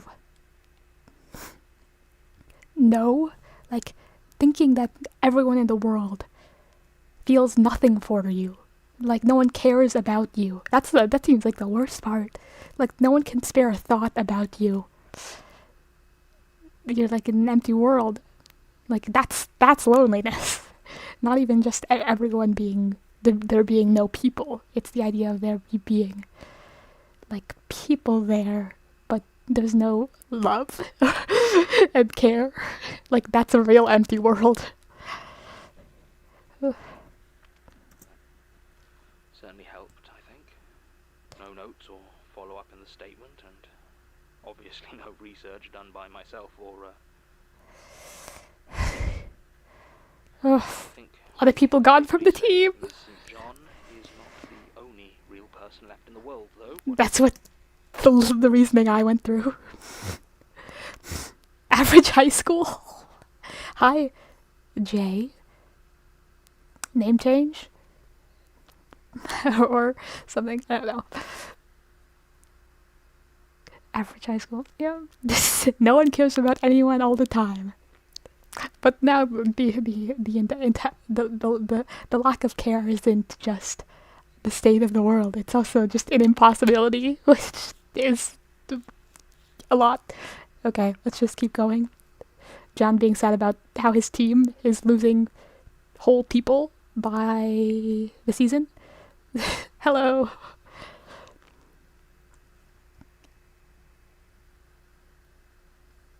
Yeah, you missed most of it, but that's maybe a good thing because I need to edit some stuff. But yeah, just continuing the statement for now. She might be doing now. Okay, let me go back a little. Be with her. My team. I think we can safely say that Ms. St. John is not the only real person left in the world, though, whatever she might be doing now. Oh, she. Me when I don't know the Laurel. I'm like, Laurel is not a name. Laurel, she, her. Or maybe she other things, but I don't know. A name I've never heard before. Oh, Jonathan Sims. He did talk about struggling for names, but maybe this is a common name in Britain. Okay. Whatever might be with her. They can be hard, though. Sometimes other people. I'm trying to focus. Trying to make sure I'm the same me as before. How can anyone really... What a thematically fitting statement to go here. Not even zombies coming back from the dead, like I said at the beginning, more like noticing if people around you are still human type statement. And that's John with himself right now, which is scary. But that... How do you know you're the same person that went to sleep? I can't. Oh, there's something happening. Excuse me. But also, it used to be a big fear of mine in childhood that this idea that I was not the same person that I was, like a single moment ago, like a second ago, a half a second ago, and that the person 1 second before, in the technical sense, was dead. Like that, like frightened me to no end. Like it was, I hated that idea. I hated it. So I get him saying that is a lot. Yes, I'm done. Georgie, is she, She's gone. Didn't see Oh, where. expected. So Basira back? Yeah. Better? yes. Ugh, I'm reinvigorated. No more rasp. Questions? Rasp So gone. what? Me first. What are you? Oh no. I'm John. I'm Jonathan Sims. Honestly, I don't know. I can I see feel things. Inhuman, or I want to say I'm the same, but I don't really know if that's true. I know I'm different. I feel more real somehow. Oh. So what does that actually mean? So what begins? I'm scared. Okay. John feels more real. Real knows he feels different. That's a lot. Feels more real is scary because it's like, were you not real before, King? You were plenty real to me. But this whole like predestiny thing where he was always chosen, and it's like now he's finally fulfilling his role. He's like finally come into what he was always meant to be, feeling more real sense, which is scary. That's good.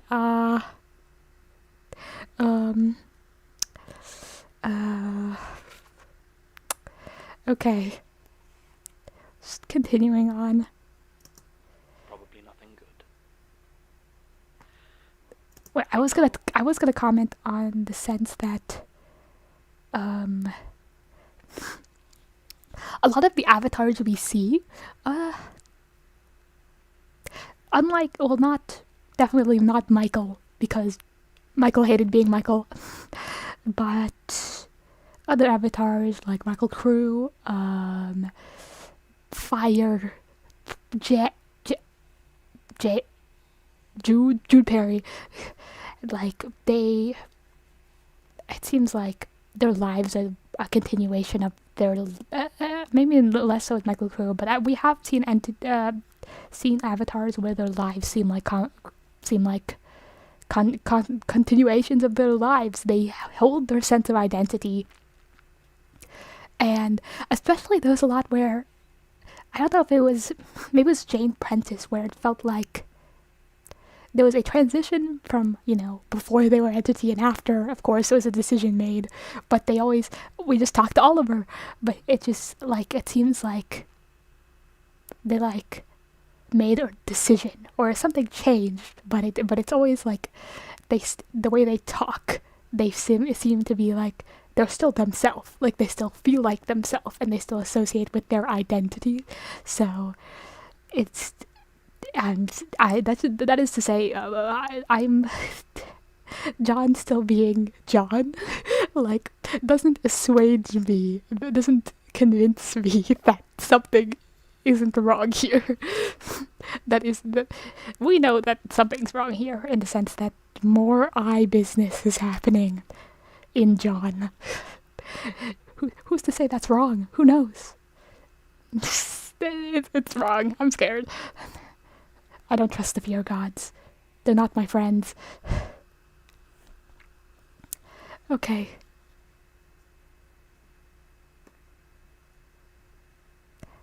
I'm different. I feel more real somehow. More real is What does scary. that actually mean? Probably nothing good. At least you can admit it. My turn. Oh. What happened to me? How much do you remember? I don't. John asking questions makes me scared. Oh. Something was wrong. Gertrude was there, and then Hey, good thing you remember that. sing, I think. Then pain. It was a lot of chaos. There was a lot of cuts in between. Person to person to person. Somewhere else. Dreaming. Good thing he remembers that post. Yes. Good thing he remembers the finale post. Not remembering anything during the finale. That's good. Consciousness returns. But dreaming, we know about that. I talked about it for maybe 4 hours. Who knows? You're sure about Tim? Yeah, they found his remains a few days later. And Daisy? They still haven't found her body. Probably never will. Oh. The Q&A didn't have to tell me Tim is dead. I know Tim is dead. I just want to hear the characters talk about it. I just want to hear the characters talk about it. Please, I need something more substantial to mourn. Like, I need for us to talk and cry about it. I don't know. I don't know how I'm ever supposed to come to terms with that. Because he was so real. Okay, let's just keep going. I thought for a while she might, but it's been months. She's gone. Just Just you and me. And Melanie and... Just you and me. Yeah, I'm In the surprised, room. isn't it? Here? Oh god. So the trailer did take place right after season 3, and Martin's gone and done and made a decision and done something. After Tim's body was found. Ugh. Got the plan. It's Martin. Is he okay? What did Elias do? No, nothing. Elias isn't the problem. Our plan worked. Elias is in jail. Elias is locked up. Yay! Wait, Martin's plan worked. Hey! Yeah, 100%. I'm glad it was Martin's plan, because they alluded to it before, where he talked about how he wanted to do something, and he was glad that this is a plan where he does something. I think they talked a little more about it being Martin's plan. I'm like, oh, Martin, the king that you are. Why was he so incredulous about it? Martin's plan worked. Come on, John. Am I supposed to be surprised that you saved the world? Okay? Okay? We had 2 plans. They both worked. Okay? Why am I coughing? Okay. Officers took him in. He made some sort of deal, I think, but he's not getting out anytime soon. What kind of deal, though? For what? To lesser sentence? Or what kind of deal? I'm still concerned about that, because last season he told the police officer about the blackmail material he had, and then he said, I need to talk to, like, the chief or your higher up or something. And I'm like, what? What are we doing? Where? What? Right then, Martin's plan worked. Yeah, but, like, what's going on with him? Just like they said in the Q&A, actually, Elias is gone forever for the rest of the series and will never, ever be mentioned again. Completely irrelevant. Nope, he's doing something. Wow. Okay. He's so surprised. Oh, great. Problem. He appointed an interim director, a guy named Peter Lucas. So he was talking to Peter Lucas, Martin? Read about him. Yeah, I hunted down sometimes. some of those old He did show up, statements though, a couple times. Looked him up, What did he Googled do, him. Martin? Oh, and I protectiveness. Can we run that we back? see him around the Run that office. back? Read about him. Yeah, I hunted down some of those old statements and yeah. What did he do to Martin? Anger, I fury, don't know. as you should. Oh, he cares. Oh, John cares so much.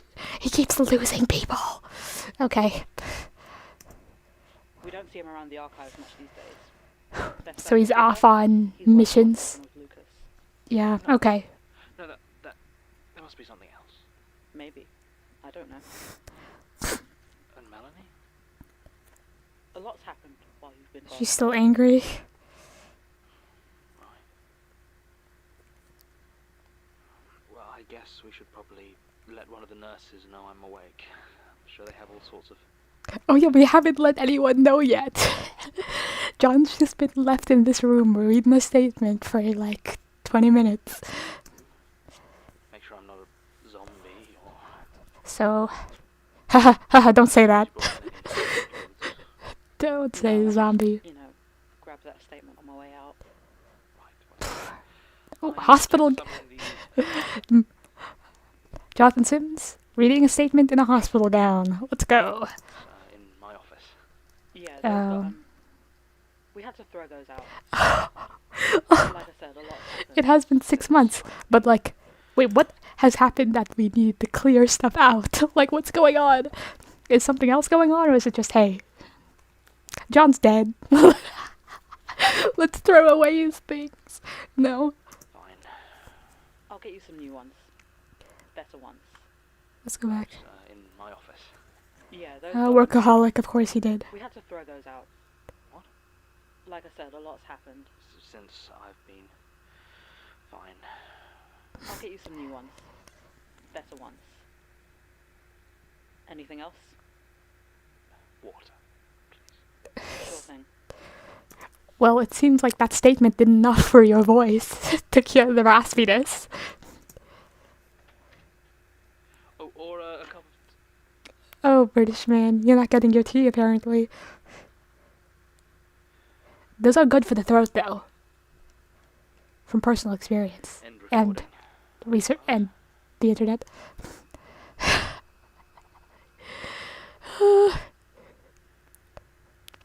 John is both surprised and nonplussed. Not very much also nonplussed about dying and being alive. Okay. Today's episode was written by Jonathan Sims and directed by Alexander J. New. Pulling up the wiki already. Associated material or join our Patreon, visit rustyquill.com. Rate us online, tweet us at the Rusty Quill. Oh, this was a lot. Visit us on Facebook or email us at mail@rustyquill.com. Oh, I think I need to burp again. Join our communities on the forum via the website or on Reddit at r/. I don't know what that was. Okay. Go watch the Magnus Archives, people. Okay. Immediate window capture turned on. Where is it? Da-da-da. There you go. Oh god, ads. The new Booster Mobile network is offering... It's fine. Okay. That aside, it's wiki scrolling time. This is good art. Love that for him. Laurel. Oh, I thought it was Laurel. Maybe Laurel. No, Laurel. Like a. I don't know. I've seen female characters named Laurel, but like Yanny Laurel, like different spelling.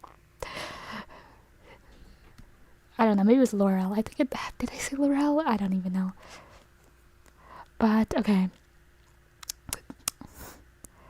Yeah. Okay, so she was chasing after him because of the tape recorder. It's like, what the hell is this mysterious tape recorder doing here? It's not like it can appear out of thin air or something. But they can now. Maybe because John's doing the work. Da-da-da. It was just there. Could you have come back to moved it? Oh! It was, I interpreted it was just there as like it was just there, like, but it was just there, like it's gone now. Every hint that we were in the hospital room over my head. So when Jonathan Sims showed up, my entire world was rocked. Terrifying. I was so confused. Okay. I had to quickly realize what happened and what was going on. So, yeah. It was just there now and so Georgie assumed that, like, I don't know, that this guy left this tape recorder here and that's why she called after him. But it obviously was conjured by some being, and now it's under a table to hide it from you. The eye's like, I need this conversation to be recorded, so I'm gonna go under the table for this. Never seen him before, but he felt like death. One of your dark gods. It's funny. Oh yeah, okay. You came to me. I came to Melanie, and you said she went to someone and then brought them here. Okay. Okay. I think I got the gist. Oh, this is from far away. But yeah.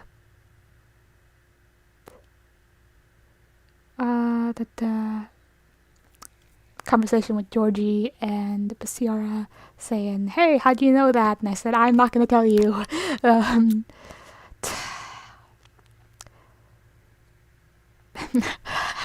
These descriptions are always so...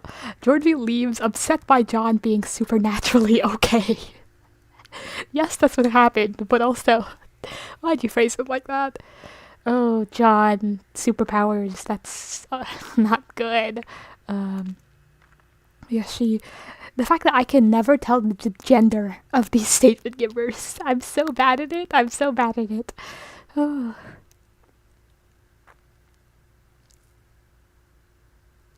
It's like autistic people nightmare. Like like hard to associate with other people. Congrats, everyone's not real now. Congrats. Now everyone's even more incomprehensible. Congrats. Entities do not discriminate in their torture. Okay. Oh no, I forgot about Liam. Oh, Liam.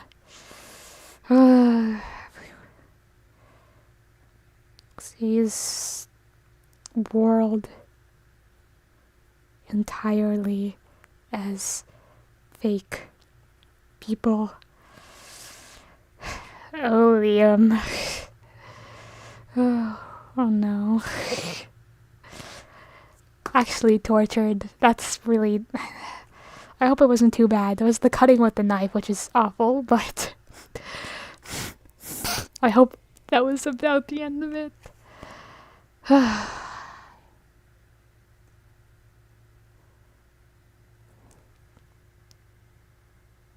It is Stranger. Oh my god. I'm a fool. I did think it was a lonely thing. Because of the thematic. Well, yeah, there's I guess seeing the whole world, the familiar turns unfamiliar. Like that's the whole thing with uncanny people. Like their eyes, there's something wrong with them. Uncanny Valley. But thematically, I felt lonely listening to this. I was like, oh. Especially the thing at the beginning was not. Well, there's also the thing of not getting Stranger. Oops.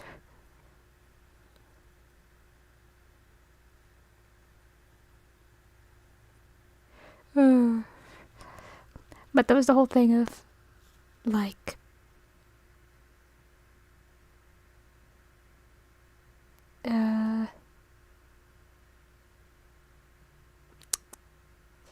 of like all people feeling.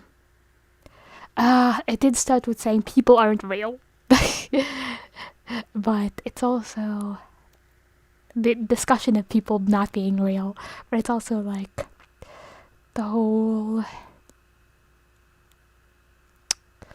yeah, like fictional characters sense. Yeah, but the thematic setup felt so lonely to me, like being distanced from others, like the description of distance.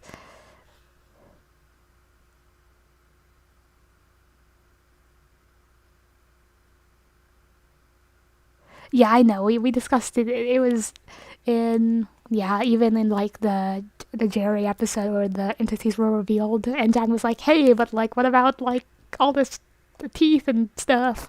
Like, what does it fall under?" And then Jerry was like, oh, "John, you stupid idiot! Like." Like things there's overlap. It's like a mosaic. They're like defining colors, but really it's all just a spectrum. It's like, okay. But I felt, ooh, man, my instincts are so bad this episode. But yeah, themes felt lonely to me, but it's, I guess, yeah, all of it was still uncanny and, you know, familiar becoming unfamiliar. But I guess the thing in the middle of the episode, I thought, is this a stranger? And I was like, well, I guess it's familiar becoming unfamiliar, but the fact that people were always unfamiliar to this person was like, maybe not. But then, like, it's the unfamiliar becoming even more unfamiliar. It's an autistic spectrum, John to Jerry. Okay. Yeah. It's a spectrum, John. Come on. You should know this, John. Come on.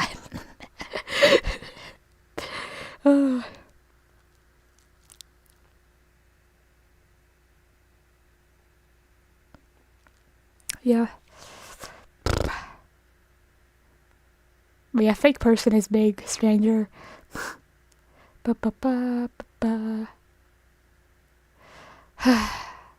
Sad person isolated from the world.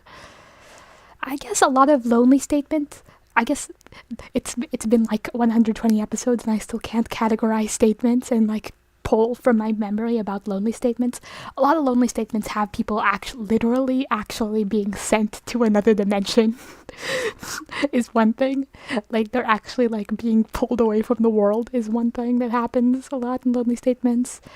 But this one was more but I guess I thought it was like, it's very not themy, like in the sense that it's like everyone's being replaced, and I should have known by that feeling that this feels not themy, the way this is people are being like taken away and replaced by things. But the fact that they weren't actually being replaced led me to that isolation feeling, because it's not that like something has transformed, it's that you are being like singled out from the world. Like your mind is taking you away from all other people. But yeah, man, thanks statement. I was like, man, and I made a comparison about it and everything.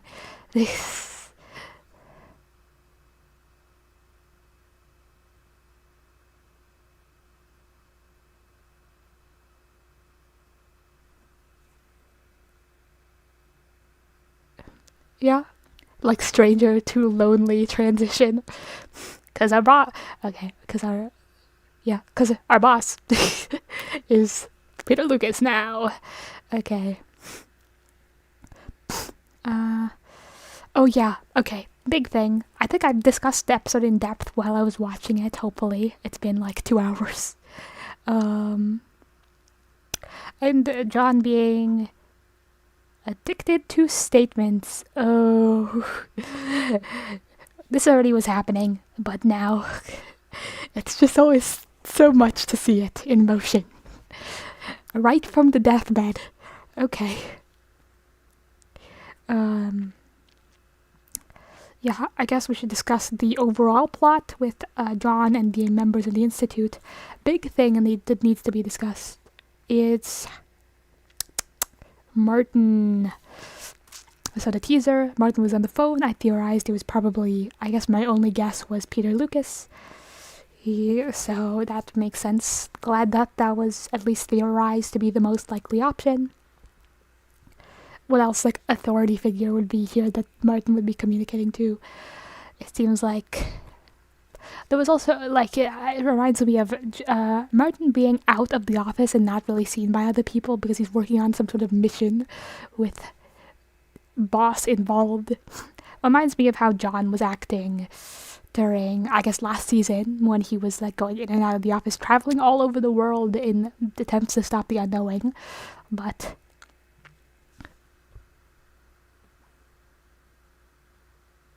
okay. Depression era? I don't want to.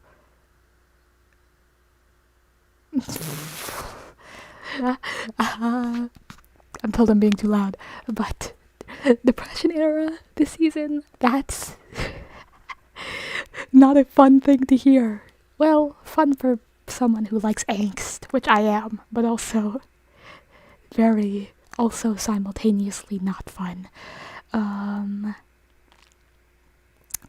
So everyone does seem everyone's set up to be very sad. I love queer yearning season. Okay. Those two statements balance each other out. Maybe some good, some bad. But aside from that, I was talking about Martin. Yeah, probably working on something with Lucas. So yeah, it reminds me of when John was in and out last time, and like, oh, obviously John can't be in and out of the Institute now because he's hospitalized, so my first instinct would be that Martin is picking up the slack. He's like working on what John should be working on right now. Or maybe Lucas needs someone entirely different to work on something else that's in his interest. That's not the Archivist, but my first idea is that comparison to We Love Pain. I do love I do love pain. But oh god, I have no idea. Scary things are being foreshadowed in this chat. So yeah, my first instinct would be that Martin is, similarly to John, is taking up a very active role in some sort of supernatural dealing, as John had to during the unknowing progression. And that may be in John's place, or just because Lucas needs someone to do something. It might probably... I still have no idea what the deal is with Lucas working for the Institute, like how this allyship works, or if like Lucas is doing it to further his own interests, but Elias wouldn't do that if Lucas was only trying to further his own interests, maybe. Suffering, yay! Oh my god, that was disgusting. So, probably working on something with Lucas. It's like...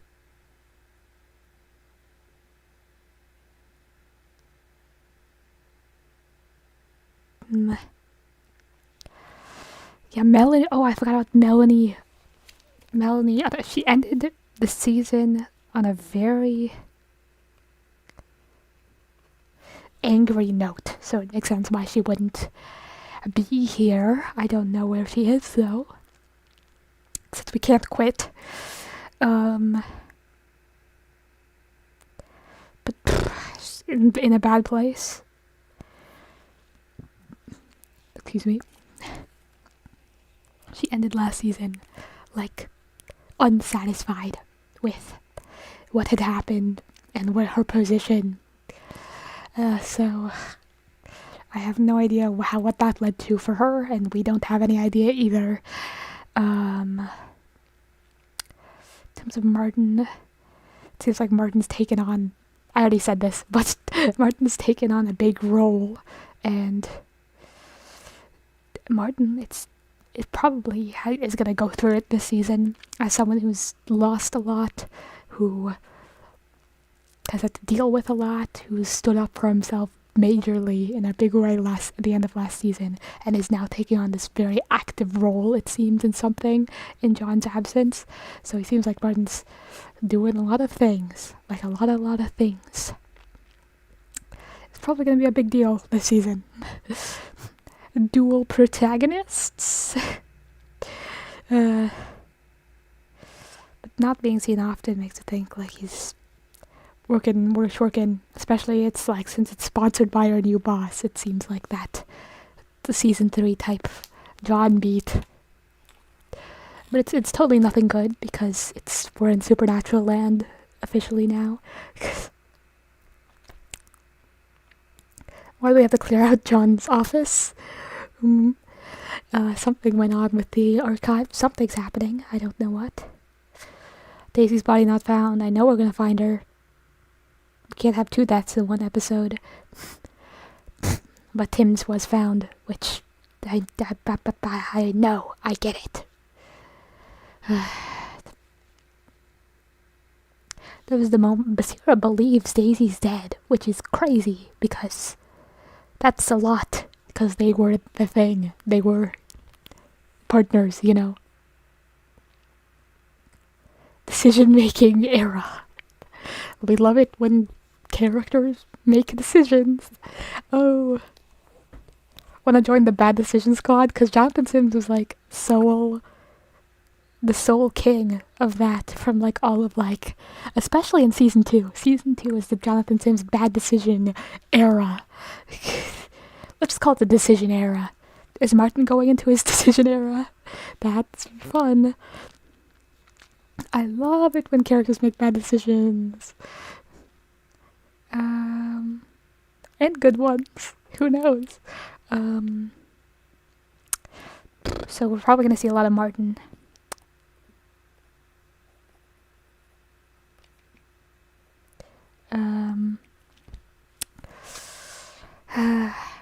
Okay, Basira put it off, but she's like, fine, I'll give you your time, but now I need to know what you are. Like, I'm business. Like, I know how dealing with monsters works. Like, She's not aggressive or leaving him like Georgie did, but valid with Georgie because she doesn't want to deal with all this stuff continuously. Distressing this season is. Oh, you guys are saying a lot. But it's so sad with Georgie. I already talked about this. It's really sad that she leaves. That she doesn't want to deal with this. Which is, you know, she's dealt with a lot. But Basiri's already dealt with a lot, so she's more desensitized to dealing with a lot.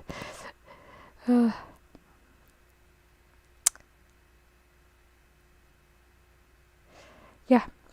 John being surprised at Martin's plan working. Okay. He was like, great, but also, wow. It's like, he was just like, hey, if it works, great. If it doesn't work, oh. Oh my god, okay. Have more confidence in your man. He killed. He was incredible last season. It's hard out here. Okay.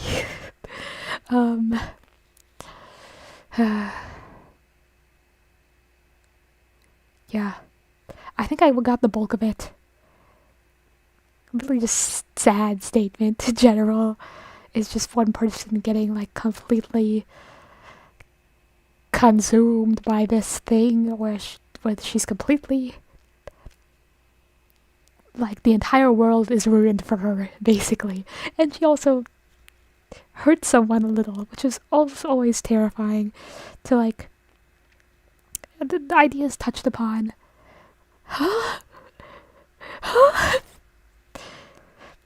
Not the John Kitty too. That's too much for me. I don't need to hear that. Okay. Oh god. Okay. Okay. Martin and John? Guys! Well, they are the main characters. Okay. It's a lot. Ooh. Okay. Oh. Okay. Aside from that, back to the episode. Oh, okay.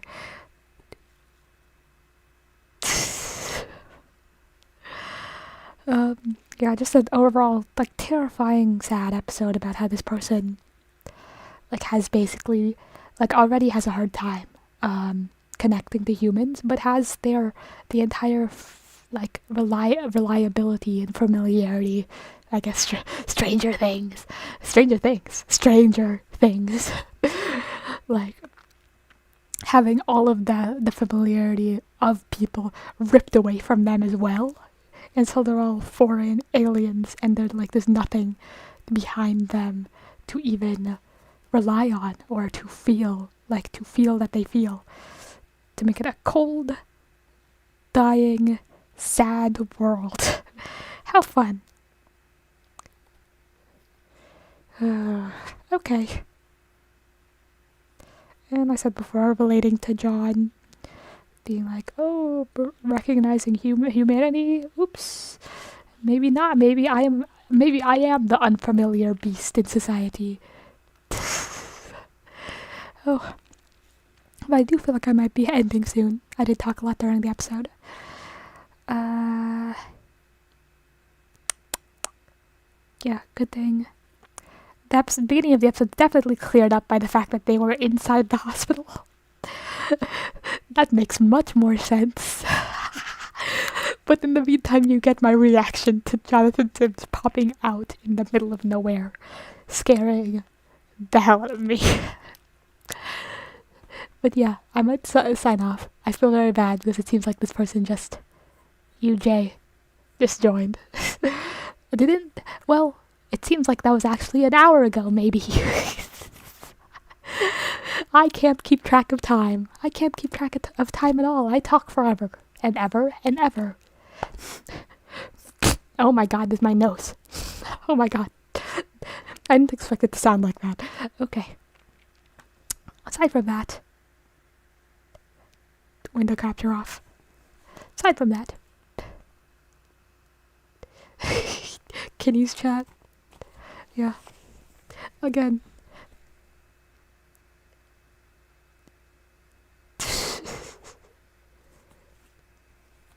like John, when it like, oh, my love for Jonathan Sims is way too much.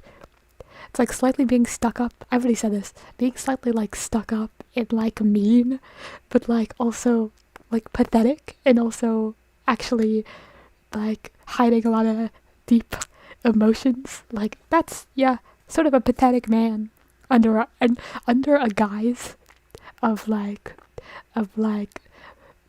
sarcasm and looking down on people, actually just being a pathetic man. You're my favorite character. You're my favorite character. But aside from that,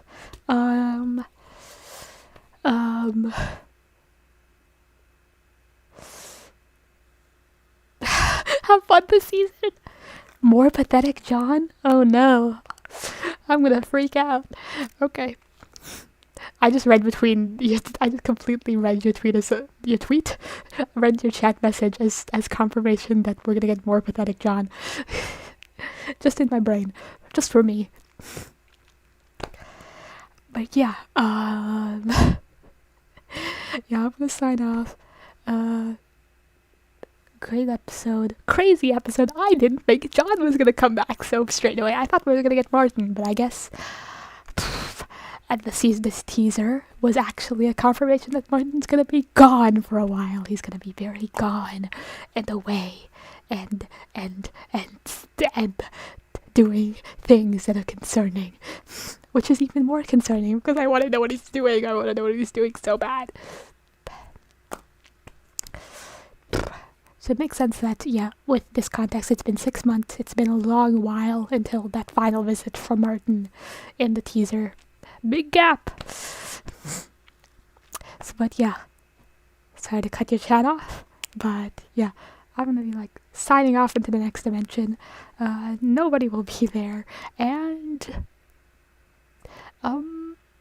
maybe don't do bad things to your roommate, even if they may seem a little like a zombie behind their eyes.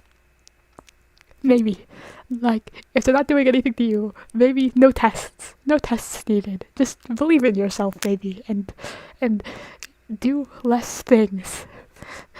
Maybe some confirmation from the outside. No, that's not gonna work. Okay, maybe keep the tests away from people. Even if they're zombies. Even zombie rights. I'm sorry. Okay. But yeah. Bye. I could talk for a few more seconds before I shut it off.